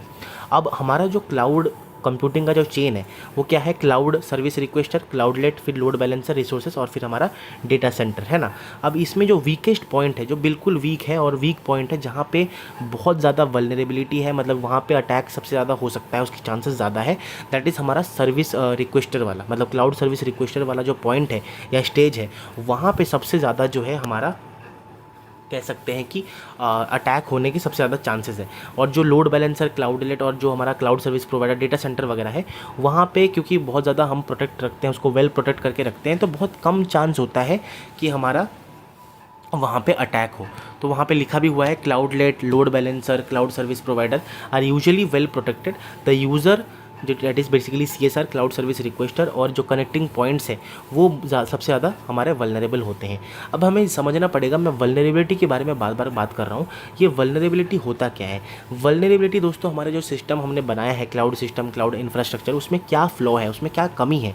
सॉफ्टवेयर में बग्स होता है, अनपैच ऑपरेटिंग सिस्टम होता है, एक्सक्यूएल इंजेक्शन होता है, हार्डवेयर में कोई चिप्स वगैरह में फ्लॉ आ गया या फिर मेल्ट डाउन हो गया, नेटवर्क में ओपन पोर्ट्स हैं, वीक प्रोटोकॉल्स हम यूज़ कर रहे हैं, अनक्रिप्टेड वाईफाई यूज़ कर रहे हैं, ह्यूमन में हमने वीक पासवर्ड सेट कर रखा है, या फिर पुअर पॉलिसी इन्फोर्समेंट है, मैंने पासवर्ड ढंग का सेट नहीं किया है। तो ये सारी जो चीज़ें हैं, ये हमारे सिस्टम में कुछ ना गड़बड़ी या फिर कुछ कमियां ले आती है, और उस कमियों को हम क्या बोलते हैं, हम उसको वल्नरेबिलिटी बोलते हैं।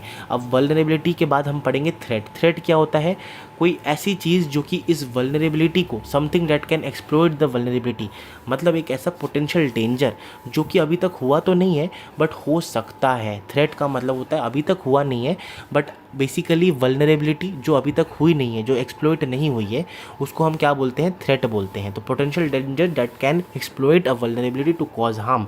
इंटरनल थ्रेट जैसे इनसाइडर, एम्प्लॉय, कॉन्ट्रैक्टर्स।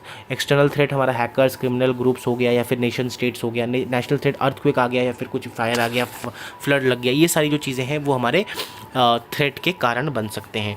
अब उसके बाद आता है हमारा अटैक। अटैक क्या है, वो हमारा वल्नरेबिलिटी जिसको हम एक्सप्लॉइट कर चुके हैं, वो हमारा अटैक होता है। Attack is the actual act of exploiting a vulnerability. Basically क्या है, मैं यहाँ पे लिखा भी है, अगर मैंने वल्नरेबिलिटी, मेरे को पता है जो कि अभी तक वो वल्नरेबिलिटी में काम नहीं हुआ, मतलब उस वल्नरेबिलिटी को किसी को पता नहीं है और किसी ने उसके नुकसान नहीं पहुंचाया, उसको हम थ्रेट बोलते हैं।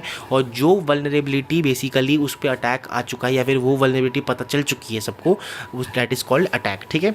तो जो भी अटैक होता है उसका लाइफ साइकिल होता है, एक reconnaissance, weaponization, delivery, exploitation, externalization, command and control and actions on objective. ये पूरा प्रोसेस रहता है हमारे अटैक का। अब अटैक हमारे पास 3 टाइप के होते हैं, ठीक है, सॉरी 4 टाइप के होते हैं शायद, नहीं बहुत सारे टाइप के होते हैं, वाह 7 टाइप के अटैक्स हम पढ़ेंगे। एक होता है एक्टिव अटैक। एक्टिव अटैक में हमारे पास क्या होता है कि अटैकर जो भी है वो हमारे मॉडिफाई करता है डेटा को हमारे पास। अच्छा, पैसिव अटैक सबसे पहले पढ़ेंगे ना, एक्टिव तो बाद में आएगा। पैसिव अटैक में दोस्तों क्या होता है, जो भी हमारा अटैकर होता है वो हमारे डेटा को ऑब्जर्व करता है, मॉडिफाई नहीं करता, सिर्फ देखता है। देख के क्या करता है, देख के ये बेसिकली साइलेंटली हमारे ट्रैफिक, जो भी हमारा डेटा जो भी है या इंफ्रास्ट्रक्चर है उसमें जो ट्रैफिक है उसको बस सुनता रहता है और देखता रहता है कि क्या चीज़ है, उसमें डेटा गैदर करता है। तो ये हो गया हमारे पास does not modify the data, hard to detect but prevention is दो इंक्रिप्शन वगैरह करके हम इसको प्रिवेंट कर सकते हैं। फिर आता है हमारा एक्टिव अटैक। एक्टिव अटैक क्या होता है, अटैकर जो है वो हमारे डेटा को मॉडिफाई करता है और हमारे सर्विसेज को डिसरप्ट करते हैं। जैसा डीडॉस हो गया, मतलब हम क्या करेंगे, फ्लड करेंगे और target to deny the service, है ना। हम बहुत सारे रिक्वेस्ट एक ही साथ, बहुत ही ज़्यादा मैसिव रिक्वेस्ट जो है क्लाउड कंप्यूटिंग जो हमारा सर्विस है, डेटा सेंटर है, उसमें डाल देंगे, जिससे जो है हमारा क्रैश हो जाए या हमारा जो सर्विस है वो क्रैश हो जाए। फिर आता है हमारा मैन इन द मिडिल। ये क्या होता है कि बेसिकली एक इंसान होगा जो कि क्या करेगा, इंटरप्ट करेगा और हमारा ऑल्टर कर देगा कम्युनिकेशन को। तो man in the middle attack ये एक्टिव अटैक में हो गया। रिप्ले अटैक, बेसिकली एक ही मैसेज को बार बार ये अंदर घुस के, अंदर मैन इन द मिडिल बन के एक ही मैसेज को बार बार एक्शन में उसको यूज़र को देता रहेगा। स्पूफिंग, ये सब जो है हमारे एक्टिव अटैक्स के पार्ट हो गए। फिर आता है दोस्तों हमारा नेटवर्क अटैक। नेटवर्क अटैक हमारा क्या होता है, स्पूफिंग, स्निफिंग, ये सारी चीज़ें जो पैकेट्स को कैप्चर कर देना, नेटवर्किंग में जो पैकेट्स आती हैं आईपी एड्रेस को चेंज कर देना, ये सारी चीज़ें हमारा नेटवर्क एड्रेस में आ गई नेटवर्क अटैक में। एप्लीकेशन अटैक, एसक्यूएल इंजेक्शन, गलत गलत एसक्यूएल क्वेरीज को डाल देना जिससे हमारा पूरा डेटाबेस गड़बड़ा जाए, एक्सेस क्रॉस साइट स्क्रिप्टिंग कर देना। Malware attacks, virus, worm, Trojan वगैरह आप इसको गो थ्रू कर सकते हो। सोशल इंजीनियरिंग अटैक, फिशिंग वगैरह कर सकते हैं, फेक ईमेल देख के आप जो है सामने वाले को ट्रिक कर दो, मतलब उसका टोपी पहना लो, है ना। बेटिंग कर सकते हैं कि अगर मान लो आप जो भी थोड़े से लालच भरे ऐड दे के आप क्या करो कि भाई उनका नुकसान करवा दो, या तो आप ऐसे कुछ यूएसबी ड्राइवर में कुछ चिप डाल दो जिसमें बेसिकली वायरस हो और वो ख़त्म हो जाए। इनसाइडर अटैक, वो भी एक हमारे पास है कि कोई अगर मान लो इसका भी, ये इनसाइडर अटैक हम आगे भी पढ़ने वाले हैं। होता क्या है, मैं यहीं पे आपको एक्सप्लेन कर देता हूँ। होता क्या है, जैसे मान लो दोस्तों आप कोई XYZ कंपनी में काम कर रहे हो, आपने बहुत मेहनत किया, आपने कुछ ना कुछ किया और लास्ट में आप क्या हुआ कि रात को आप जाके सो रहे हो और आपकी कंपनी वालों ने, जिसमें आप काम कर रहे थे XYZ कंपनी, उन्होंने आपको निकाल दिया। तो आपने क्या किया, आपको तो बहुत गुस्सा आया, यार मैंने इतना कुछ करा इस कंपनी के लिए, मैंने सब कुछ दिया बट फिर भी उन्होंने निकाल दिया। तो उस गुस्से में आप क्या करोगे, आप ऑफिस जाओगे, जो भी आप जिस कोड में या जो प्रोजेक्ट में आप काम कर रहे थे उसको आप बिगाड़ोगे, उसमें कुछ वायरस या फिर कुछ बग डालोगे जो कि पूरा नष्ट कर देगा और फिर आप आ जाओगे। दैट इज़ कॉल्ड हमारा इनसाइडर अटैक, है ना। कि भाई people inside the organisation, employees या कॉन्ट्रैक्टेड पार्टनर्स अब्यूज़ या misuse the code and then spoil या फिर सैबोटाज द एंटायर प्रोजेक्ट, है ना। अब हम क्लाउड के अटैक्स को, that is basically acid attacks को हम जानते हैं। एसिड का मतलब क्या होता है मैं आपको बताऊंगा एक एक करके। एसिड बेसिकली निमोनिक है समझने के लिए, जितने भी टाइप के अटैक हैं। हालांकि अटैक्स बहुत सारे हैं बट हमारे एकेडेमिया में, हमारे लिटरेचर में हम जो है जितना बेसिकली हमें दिया गया है, कंपनी से हमें पता चला है और हमारे पास पूरा प्रूफ है, उसका सोल्यूशन है, वही हम पढ़ते हैं। हालांकि हमारे पास बहुत सारे अटैक्स हैं जो कि अभी भी हमें, बहुत सारे अटैक्स अभी भी हैं जो कि पता चल रहा है और उसका सोल्यूशन हम निकाल रहे हैं, जो कि एकेडेमिया में नहीं है बट हम आगे पढ़ रहे हैं, राइट। तो अभी हम क्या कर रहे हैं, क्लाउड के अटैक्स को पढ़ेंगे एक एक करके। एसिड अटैक, एक है मतलब होता है अकाउंट हाईजैकिंग। हमारे पास 10 टाइप्स के कॉमन अटैक्स हैं जो हमें पढ़ने चाहिए क्लाउड कंप्यूटिंग के related.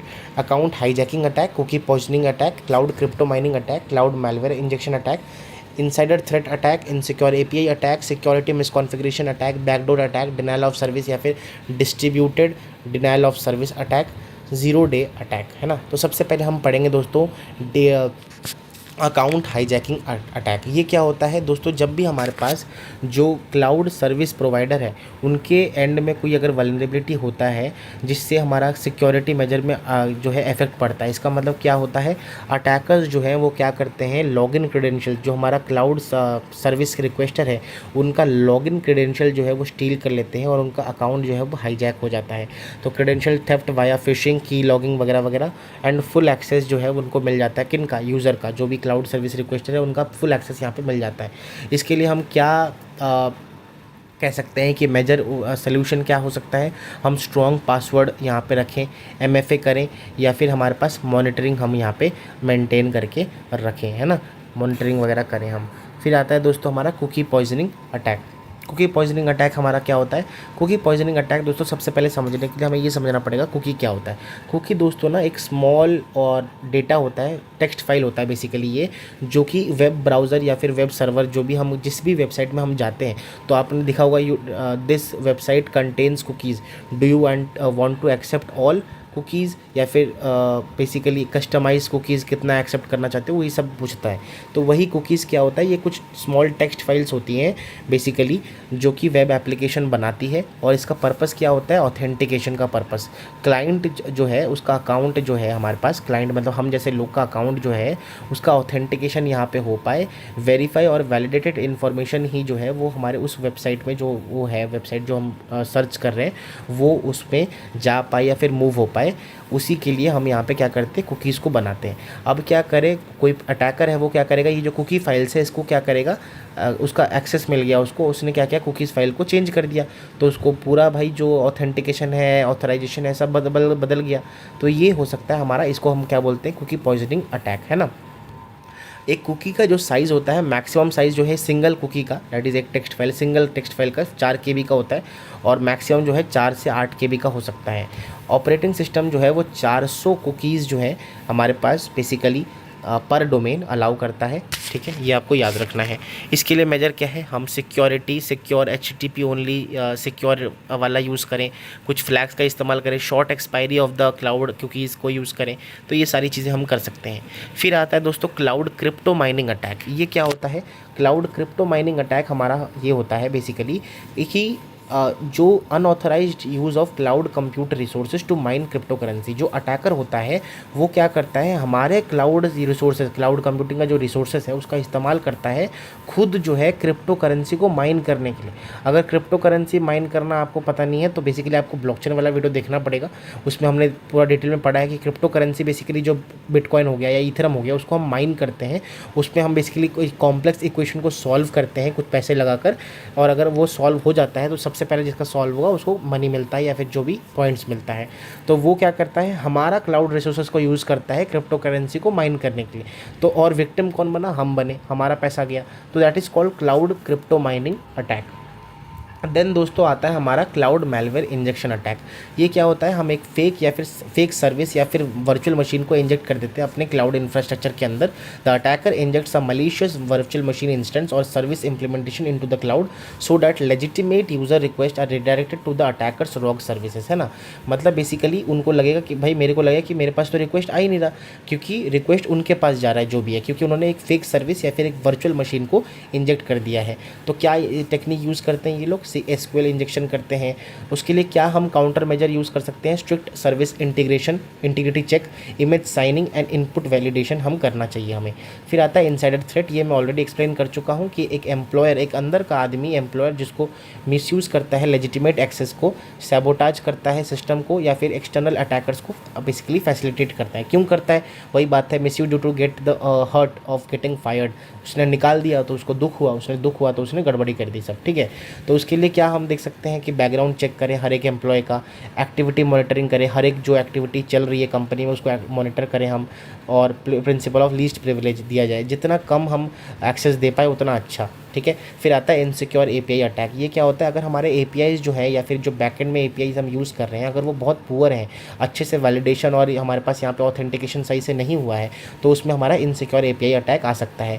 Cloud service expose APIs for management and data access if these APIs have weak authentication, lack rate limiting और leak secrets. Attacker can abuse them to exfiltrate data और take over accounts, ठीक है। तो उसके लिए क्या हम use कर सकते हैं, ऑथ 2 का यूज़ कर सकते हैं, API गेटवे का यूज़ कर सकते हैं, स्ट्रिक्ट इनपुट वैलिडेशन हम यहाँ पे डाल सकते हैं।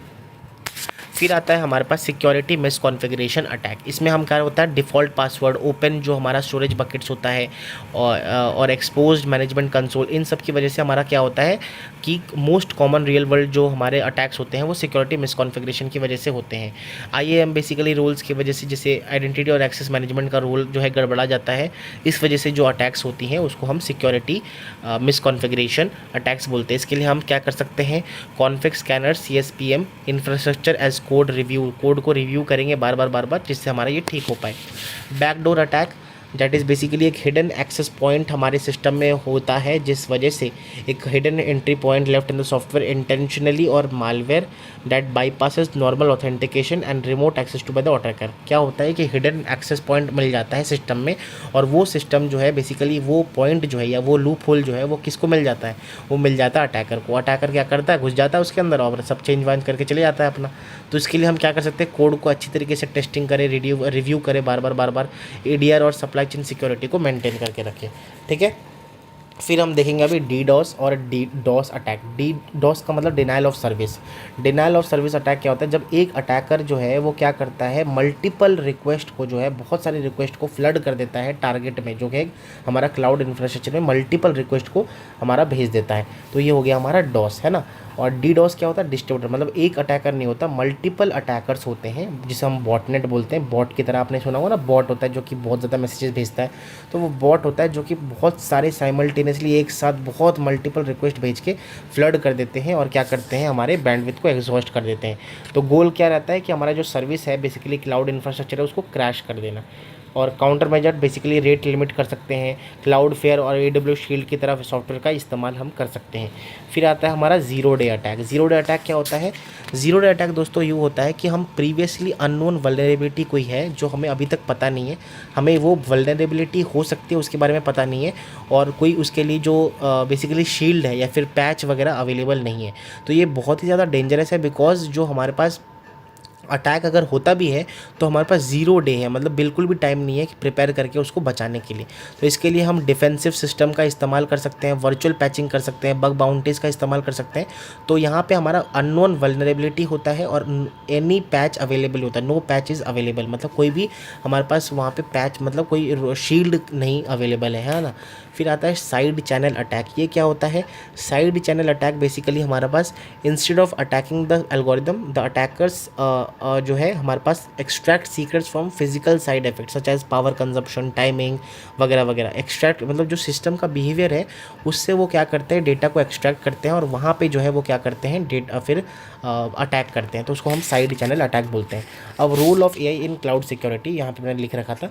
बेसिकली दोस्तों क्लाउड सिक्योरिटी में हमारा सबसे पहला 3 कंपोनेंट्स होते हैं। एक होता है प्लानिंग एंड अटैक, अटैक को प्लान करना। दूसरा होता है कि कोई अटैक अगर आने वाला है उसको प्रेडिक्ट करना। और तीसरा आता है कोई अटैक हो चुका है तो उसको प्रोटेक्ट कैसे करें, है ना। तो ये 3 चीज़ें होती हैं। तो हम AI का इस्तेमाल कहाँ कहाँ कर सकते हैं? हम अपने थर्ड वाला प्रोटेक्शन ऑफ एन अटैक में हम अपने AI को इस्तेमाल कर सकते हैं। जो नया AI है दैट इज़ एजेंटिक AI, उसमें हम मल्टी लेयर एजेंट का इस्तेमाल कर सकते हैं।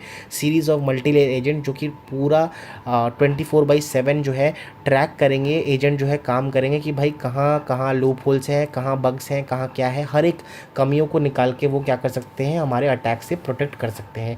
और अगर मान लो कोई अटैक होने वाली है based on the past experience, तो हम ML algorithm, machine learning algorithm का इस्तेमाल कर सकते हैं जो कि AI का पार्ट है, और हम अटैक को पहले प्रेडिक्ट कर सकते हैं, है ना।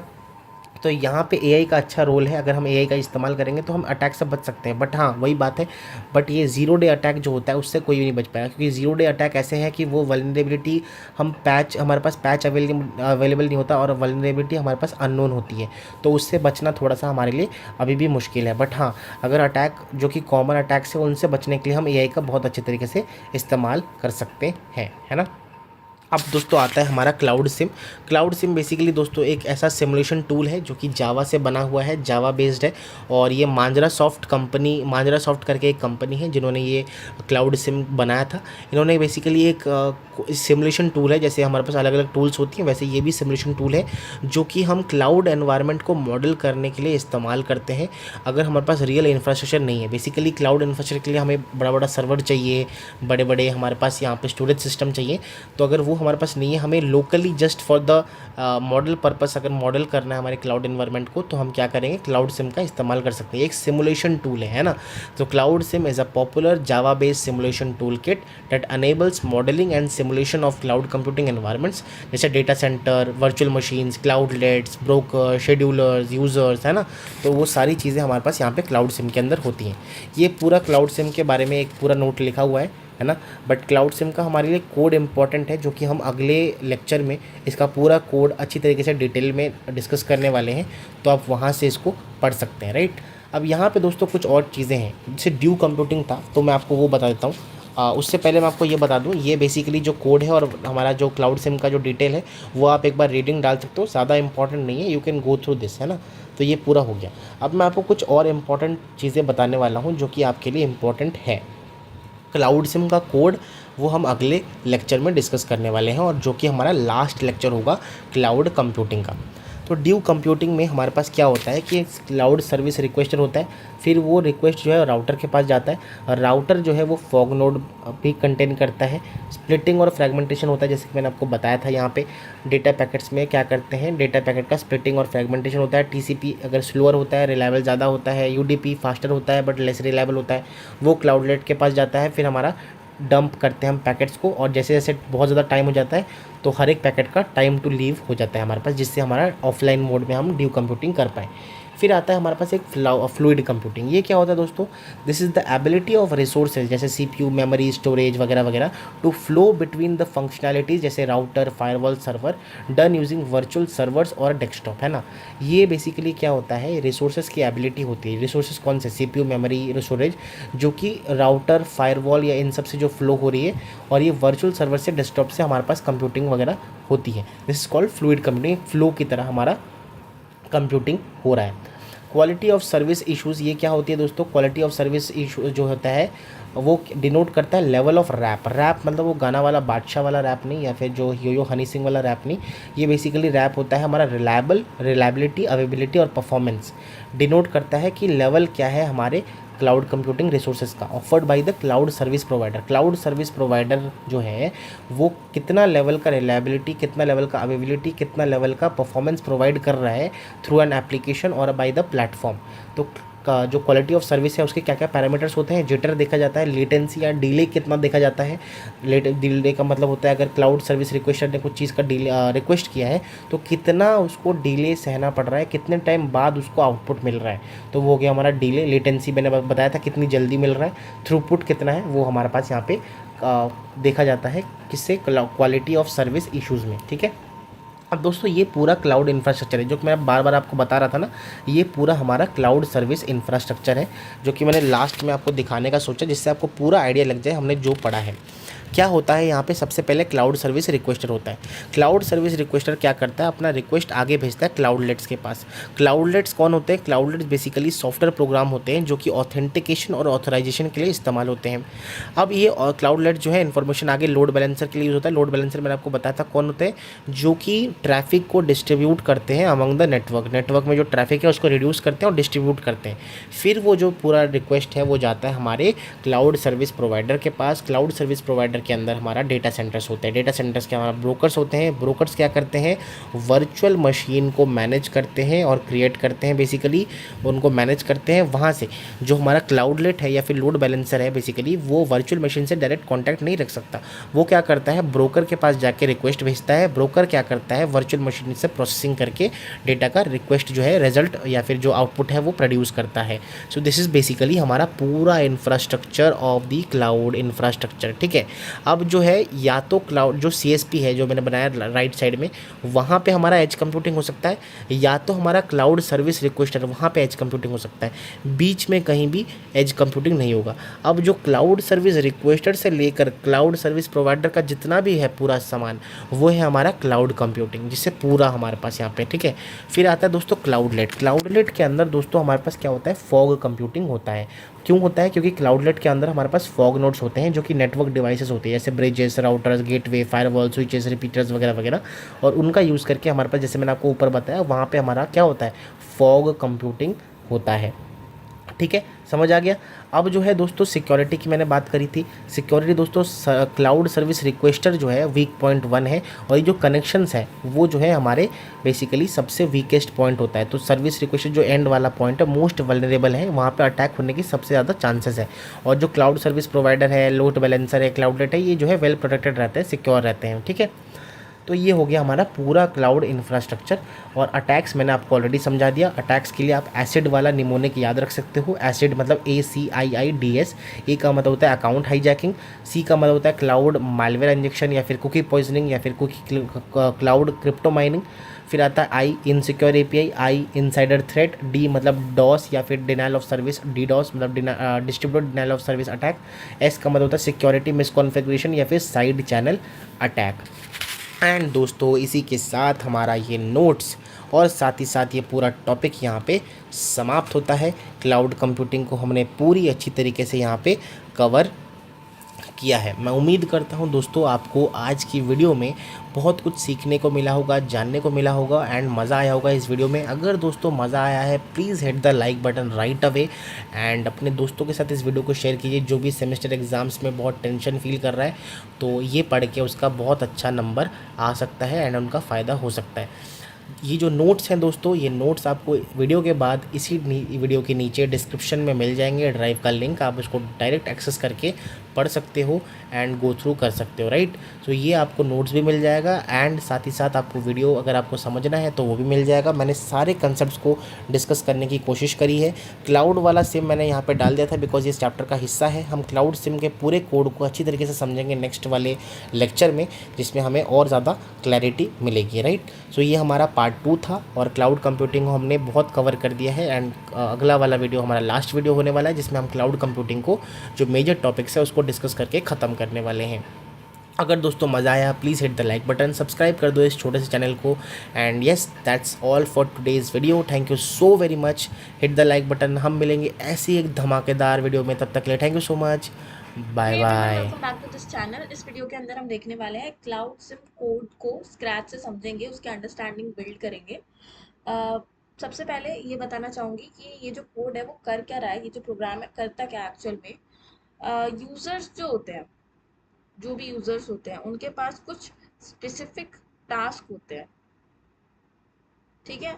कोई भी वेबसाइट हो गया या कुछ भी हो गया, मतलब कोई भी काम जो वो परफॉर्म करवाना चाहते हैं। अब उन काम को परफॉर्म करने के लिए हमें बेसिकली किन लोगों की ज़रूरत होती है, हमें ज़रूरत होती है क्लाउड सर्विस प्रोवाइडर्स की। अब क्लाउड सर्विस प्रोवाइडर्स क्या करते हैं, ये हमें वर्चुअल मशीन्स प्रोवाइड करते हैं जहाँ पर हम अपने टास्क को परफॉर्म कर सकते हैं, ठीक है। तो बेसिकली इस कोड में इसी फ्लो को हम देखने वाले हैं। सबसे पहले आता है हमारा यूज़र। यूज़र किससे कोऑर्डिनेट करता है, यूज़र कुछ इनपुट देगा, कुछ भी रिक्वेस्ट करेगा, फिर वो बीच में आता है फिर हमारा ब्रोकर। अब ब्रोकर क्या करता है, जो भी इंफॉर्मेशन हमें वर्चुअल मशीन के कंप्यूटेशन के बाद चाहिए, उसको कोऑर्डिनेशन करने में ब्रोकर हमारा हेल्प करता है। ब्रोकर जितना भी कम्युनिकेशन होता है वर्चुअल मशीन के थ्रू, क्योंकि यूज़र डायरेक्टली वर्चुअल मशीन का एक्सेस नहीं लेता है, बीच में यहाँ ब्रोकर रहता है। ये क्या करता है, सबसे पहले जो भी रिक्वेस्ट आई है उसको फॉरवर्ड करेगा वर्चुअल मशीन्स में, और वर्चुअल मशीन जो भी कंप्यूटेशन करके हमें ब्रोकर को रिटर्न करेगी, और फिर ब्रोकर हमारा यूज़र को रिटर्न करता है। तो बेसिकली यही फ्लो रहता है। अब एक एक करके कोड के थ्रू समझते हैं कर क्या रहे हैं। सबसे पहले आता है हमारा पब्लिक क्लास। पब्लिक क्लास हमने डिफाइन किया, क्लास का नाम हो गया हमारा क्लाउड सिम एग्जाम्पल 1। अब क्या क्या चीज़ है, private static list cloudlets list. Cloudlet list का बेसिकली ये मतलब होता है, ये लिस्ट होती है जो भी यूजर को टास्क परफॉर्म करने हैं, उन सब की जो लिस्ट होती है, जो भी टास्क है उसकी जो लिस्ट है उसको हम क्लाउडलेट लिस्ट बोलते हैं। जो भी यूजर को टास्क परफॉर्म करा रहा है उसकी लिस्ट को हम क्लाउडलेट लिस्ट बोलते हैं। नेक्स्ट क्या आता है हमारा private static list VM. VM का मतलब क्या, जितनी भी वर्चुअल मशीन्स हैं उनका जो लिस्ट होता है उसे हम वीएम लिस्ट एक डिफाइन करें। तो हमने दो चीजें डिफाइन की, दो लिस्ट, एक क्लाउडलेट लिस्ट जिसमें यूजर के जो भी टास्क उसको रन करने हैं वो होंगे, सेकंड हमारी जो भी वर्चुअल मशीन्स होंगी उनके लिस्ट। अब हमारा मेन फंक्शन चालू होगा, पब्लिक स्टैटिक वॉइड बेसिक जो भी इंटरफेस रहता है। उसके बाद हम क्या करेंगे, यहाँ पर हम एक्सेप्शन हैंडलिंग कर रहे हैं, तो सबसे पहले जो भी हमें काम कराना है उसको ट्राई ब्लॉक में रखा है। रखने के बाद सबसे पहले हमें क्या करना होगा, हमें इनिशियलाइज करना होगा अपने क्लाउड सिम को, सबसे पहला काम। तो इनिशियलाइज कैसे करेंगे, सबसे पहले डिफाइन करो नंबर ऑफ यूजर्स कितने हैं, नंबर ऑफ यूजर। अब ये जो टास्क है, मतलब जो भी ये जब स्टार्ट होगा, कब ये स्टिमुलेशन स्टार्ट होने वाला है उसका जो टाइम है उसको तुम कैलेंडर से लेके आओ और ट्रेस करो फ्लैग को, मतलब अभी तक कोई भी इवेंट परफॉर्म हुआ है या नहीं उसको ट्रैक करने के लिए हम इसको एक वेरिएबल बनाकर रख रहे हैं। तो क्लाउड सिम को इनिशिएट करने के लिए सबसे पहले हमने नंबर ऑफ यूजर्स पास कर दिए, फिर जब स्टिमुलेशन स्टार्ट हुआ है वो पास कर दिया टाइम, और अभी तक क्या क्या इवेंट हुआ है, अभी तो कुछ हुआ नहीं है तो इसलिए हम फॉल्स भेज रहे हैं, ठीक है। उसके बाद नेक्स्ट स्टेप आता है हमारा क्रिएटिंग द डेटा सेंटर। अब डेटा सेंटर क्यों बना रहे हैं, जो भी कंप्यूटेशन होगा वो डेटा सेंटर पे ही तो हो सकता है। हार्डवेयर तो हमें कहीं ना कहीं रिक्वायरमेंट है ना, जब भी हम कुछ भी कंप्यूटेशन करते हैं ऐसे तो नहीं हो जाएगा। तो इसीलिए हमें डेटा सेंटर क्रिएट करना पड़ेगा। तो हमने डेटा सेंटर क्रिएट किया, जहां पर कैसे क्रिएट किया है देखो, डेटा सेंटर क्या नाम है, जीरो, फिर क्रिएट डेटा सेंटर जिसका नाम क्या है क्लाउड। नेक्स्ट स्टेप में आता है हमारा ब्रोकर। ब्रोकर पता है हमें, हमने अभी उसका डिस्कस किया क्यों जरूरी है ब्रोकर का बनाना, ताकि जो भी स्केड्यूल करना है उसको वर्चुअल मशीन के साथ जो भी टास्क है वो अच्छे से कर सके। तो हमने ब्रोकर बनाया, एक इनिशियलाइज कर दिया, क्रिएट ब्रोकर। फिर इस ब्रोकर को उसे एक आईडी भी तो देनी होगी। तो जो भी ब्रोकर बना है यहाँ पर उसको आईडी देने के लिए हम क्या करेंगे, गेट आईडी, और जो भी आईडी यहाँ से आएगी उसको ब्रोकर आईडी में स्टोर कर देंगे। ठीक है, अब आता है नेक्स्ट स्टेप हमारा, ताकि हम वर्चुअल मशीन्स को क्रिएट करेंगे। वर्चुअल मशीन्स कैसे क्रिएट होगी, देखो यहाँ पर हम यहाँ पे ये क्रिएट करके आए हैं। ठीक है, यहाँ हमने इसको सिर्फ क्रिएट किया है, डिफाइन किया है टू बी प्रिसाइज, बट यहाँ पर हम क्या कर रहे हैं, उसको इनिशियलाइज करेंगे। तो new array list VM, and उसके बाद इस वर्चुअल मशीन को, पर्टिकुलरली वर्चुअल मशीन को एक आईडी प्रोवाइड किया। फिर सीपीयू कितना वो कंप्यूटेशन पावर है उसका, उसको वो डिफाइन किया है। एंड देन उसके बाद डिस्क का साइज कितना रहने वाला है वो डिफाइन किया है। देन क्या रैम यूज करेगा वो भी डिफाइन कर दिया। फिर उसके बाद तुम्हारा बैंडविड्थ कितना रहेगा वो भी डिफाइन कर दिया। एंड लास्टली सीपीयू के जो भी कोर कंप्यूटेशंस है, नंबर ऑफ कितने हमारे सीपीयू के कोर लगने वाले हैं वो भी डिफाइन किया, जो कि 1 है। अब वर्चुअल मशीन का जो भी नाम है वो भी हम हाइपरवाइजर जो भी नाम है वो हम क्लाउड रखते हैं। अब इसको पूरा, ये तो सारी वैल्यूज आ गई किसी भी एक पर्टिकुलर वर्चुअल मशीन के लिए। अब इन वैल्यूज को पास करके हमें एक वर्चुअल मशीन का ऑब्जेक्ट बनाना है। तो उसका डेटा टाइप क्या होगा, वीएम, वीएम डिफाइन किया, न्यू वीएम, ये जितने भी पैरामीटर्स हैं सबको पास कर देंगे। और साथ में एक चीज करेंगे कि हम क्लाउडलेट शेड्यूलर टाइम शेयर कर देंगे। अब इसका क्या मतलब होता है, बेसिकली मल्टीपल टास्क एक साथ सीपीयू शेयर कर सके, इसीलिए हम ये काम कर रहे हैं। मतलब एक टाइम पे सीपीयू मल्टीपल टास्क को एग्जीक्यूट कर सके, इसीलिए हम इसको वर्चुअल मशीन्स के थ्रू भेज रहे हैं। मतलब इस वर्चुअल मशीन के अंदर इतनी कैपेबिलिटी हो कि वो मल्टीपल टास्क को एक साथ हैंडल कर सके, अच्छे से स्केड्यूल कर सके। अब जब हमारा वर्चुअल मशीन क्रिएट होगा तो उसको हम किस में डाल देंगे, वीएम की लिस्ट में डाल देंगे। और अब जो भी वर्चुअल मशीन का लिस्ट बना है उसको हमें ब्रोकर को देना होगा ना, तो हम ब्रोकर के पास वर्चुअल मशीन जितनी भी है उसकी लिस्ट सेंड हो जाएगी with this line of code. Next अब क्या होगा कि क्लाउडलेट क्रिएट करेंगे। क्लाउडलेट को हमने वहां पे डिफाइन किया था, अब यहाँ पे हम उसको इनिशियलाइज करेंगे। इनिशियलाइज करने के लिए एरे लिस्ट ले लिया। अब क्लाउडलेट के पास कौन कौन से पैरामीटर है, सबसे पहले कि उसकी आईडी। क्लाउडलेट क्या था, हमारा टास्क था, जो भी यूजर बता रहा था क्या करना है उसको, क्या कौन से टास्क परफॉर्म करने हैं। तो क्लाउडलेट की जो भी आईडी है, क्या उसका टोटल इंस्ट्रक्शन का लेंथ है, फिर उसके बाद फाइल साइज क्या है, फिर आउटपुट साइज क्या है। और अब हम क्या कर रहे हैं यहाँ पे, यूटिलाइजेशन यूएम, ये हम क्यों कर रहे हैं, हम ये चाहते हैं कि सीपीयू का जो भी मैक्सिमम यूटिलाइजेशन है वो हो सके।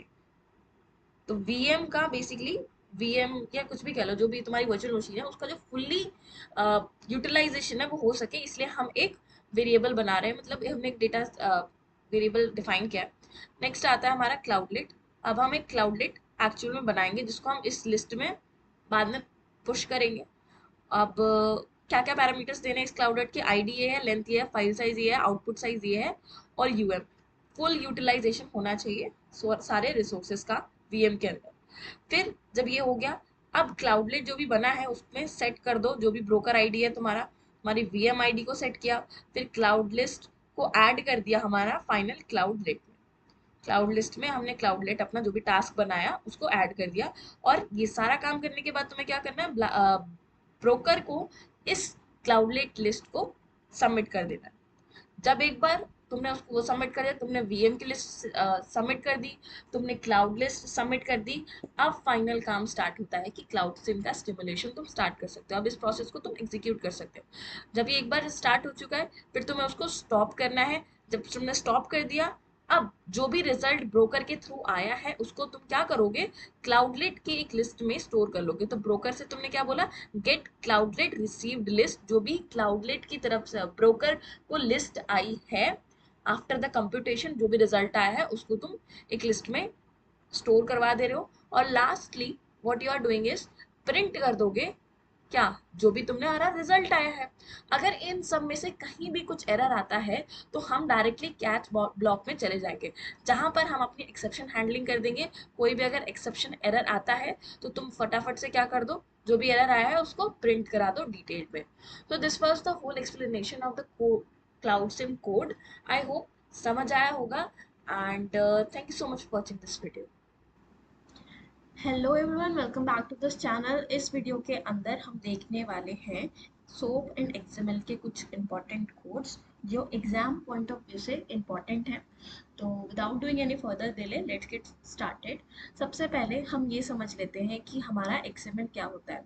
XML stands for extensible markup language. ये क्या होता है? बेसिकली जब हमें कोई भी डेटा को स्टोर करना है या फिर हमें कहीं से कहीं ट्रांसफ़र करना है, तब हम इस लैंग्वेज को यूज़ करते हैं। जैसे मान लो तुम एक कंपनी के पास किसी भी कंपनी है, उसके एम्प्लॉयज़ का डेटा है और तुम्हें उस डेटा को कहीं भेजना है, तो तुम एक्सएमएल का स्ट्रक्चर यूज़ कर सकते हो, फॉर्मेट यूज़ कर सकते हो उस डेटा को रिप्रेजेंट करने के लिए और कहीं ट्रांसफ़र करने के लिए। ठीक है। अब इस बेसिकली कोड में क्या हो रहा है और सोप क्या होता है, उससे पहले हम सोप भी समझ लेते हैं। मान लो कि तुमने क्या किया, स्विगी यूज़ कर रहे हो और तुमने ऑर्डर की रिक्वेस्ट की। तुमने कोई भी ऑर्डर किया तो वो एक रिक्वेस्ट है, और रेस्टोरेंट क्या करता है, तुम्हें रिस्पॉन्स में खाना भेजता है। ठीक है। तो वैसे ही जो रिक्वेस्ट और रिस्पॉन्स का जो एक फॉर्मेट है एक दूसरे से कम्युनिकेशन करने का, उसी कंसेप्ट को हम सोप कहते हैं। Basically it is a kind of a protocol जो हेल्प करता है दो अलग अलग लोगों के बीच में कम्युनिकेशन के रूल्स स्टैब्लिश करने में। ठीक है।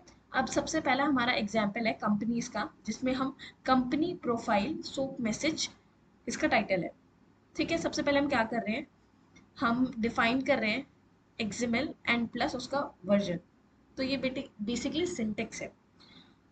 अब इसके बाद क्या करना है, this is soap envelope. Envelope क्या होता है, बेसिकली ये बताता है कि यहाँ से हमारा जो एक्चुअल कोड है सोप का वो स्टार्ट हो रहा है। यहाँ से बेसिकली जो भी हमारा मैसेज है वो स्टार्ट हो रहा है। उसके बाद आता है, हमें डिफाइन करना होता है ये एक्सएमएल नेम स्पेस बोलते हैं इसको। ये हम क्यों डिफाइन कर रहे हैं, ताकि सर्वर को ये पता चल सके कि सोप के जो भी टैग्स हैं वो कौन कौन से हैं। ये जो टैग्स हम आगे लिखने वाले हैं वो आइडेंटिफाई कर पाए, तो इसीलिए। ठीक है। अब सोप की हमारी एनकोडिंग, मतलब किस फॉर्मेट में जो डेटा है वो एनकोड होगा, ये वो बताता है। इसलिए हमने इन दोनों को इंक्लूड किया है। उसके बाद आता है सोप का बॉडी। यहाँ से हमारा एक्चुअल स्टार्ट होता है क्या, डेटा जो भेजना है हमें कम्युनिकेशन के लिए। इसमें हमने नेम स्पेस बता दिया। नेम स्पेस हम ऑलरेडी डिस्कस कर चुके हैं, किस लिए होता है, ताकि सर्वर जो भी है उसको पता चले सोप टैग्स कौन से यूज करने हैं। जब इतना काम हो जाता है तो हम एक ऑपरेशन नेम लिखेंगे। ऑपरेशन क्या है, M stands for operation name. Operation name क्या है तुम्हारा, गेट कंपनी प्रोफाइल, कंपनी का प्रोफाइल, जिसमें तुम क्या कर रहे हो, कंपनी का प्रोफाइल लाओ रिस्पॉन्स में। ठीक है। तो company name, basically it is telling the company name, फिर city Noida, country India, CEO IBM, and then once you have done with the data, तो तुम्हें उसको क्लोज भी करना होगा यहाँ पे। वैसे ही जैसे तुमने बॉडी स्टार्ट किया था, ये तुमने इनिशिएट किया था, वैसे ही तुम्हें इसको क्लोज भी करना होगा बॉडी को, एंड लास्ट में तुम्हें अपने एनवेलप को भी क्लोज करना होगा। तो बेसिक बेसिक इसमें तीन चार चीज़ें हैं जो हमें रिमेंबर करके रखनी है कोड करते time, which is what. First is always right version, इसका सिंटेक्स याद करो चाहे जो करो, करना तो है। नेक्स्ट, एनवेलप स्टार्ट करना, स्टार्ट करने के बाद सर्वर को ये बताना कि किस फॉर्मेट में डेटा आने वाला है, तो हमने वो भी मेंशन कर दिया है, जो भी हमारा लिंक होगा उसका। एनकोडिंग स्टाइल क्या रहने वाला है उसको बताया, एंड देन बॉडी अपना डेटा दो, ऑपरेशन क्या परफॉर्म करना है, हमें कंपनी की प्रोफाइल चाहिए, and this is so on and so further, and then last में क्लोज कर दो। तो this is the basic code of SOAP and XML. अब नेक्स्ट हम एक और कोड देख लेते हैं। तो इस कोड के अंदर हम देखने वाले हैं XML with DTD. DTD stands for document type definition. ये बेसिकली यूज होता है जब तुम्हें कभी भी किसी डेटा का स्ट्रक्चर बताना है कि वो इस फॉर्मेट में ही आना चाहिए और यही टैग्स अलाउड है, तब तुम इसको यूज करते हो। ठीक है। जैसे कि कंपनी है, कंपनी में तुमने बताया ये कंपनी वाला डेटा टाइप के अंदर 5 टैग्स अलाउड है, name, OS, memory, web server और डीबी सर्वर। ठीक है, तो सबसे पहले तुम्हारा नेम आया, फिर ओएस आया, फिर मेमोरी, फिर web server and then DB. अब इसका जो ऑर्डर है ना वो डिस्टर्ब नहीं हुआ, है ना। पहले ऐसा नहीं हो सकता कि ओएस आ जाए एंड उसके बाद हमारा नेम आ रहा हो, नहीं, जब हमारा जो स्ट्रिक्ट रूल्स को फॉलो करें तब हम इसका यूज करते हैं। अब जैसे कि यहाँ पे इन्होंने डिफाइन कर दिया स्ट्रक्चर, अब यहाँ पे हम यूज कर सकते हैं। सबसे पहले हमारा कंपनी आएगा, कंपनी के अंदर ये 5 टैग्स ही अलाउड है। तो सबसे पहले नेम हमने ले लिया, ओएस ले लिया, memory, web server, DB and then end. ठीक है, तो इस तरीके से हमारा एक्सएमएल विद डीटीडी काम करता है। तो हमने इस वीडियो में 2 कोड्स डिस्कस किए। फर्स्ट कोड था हमारा soap XML with companies get company profile, and second was this XML with DTD. So this was all for today's video. Thank you so much for watching this video. Till then, keep coding. Bye bye.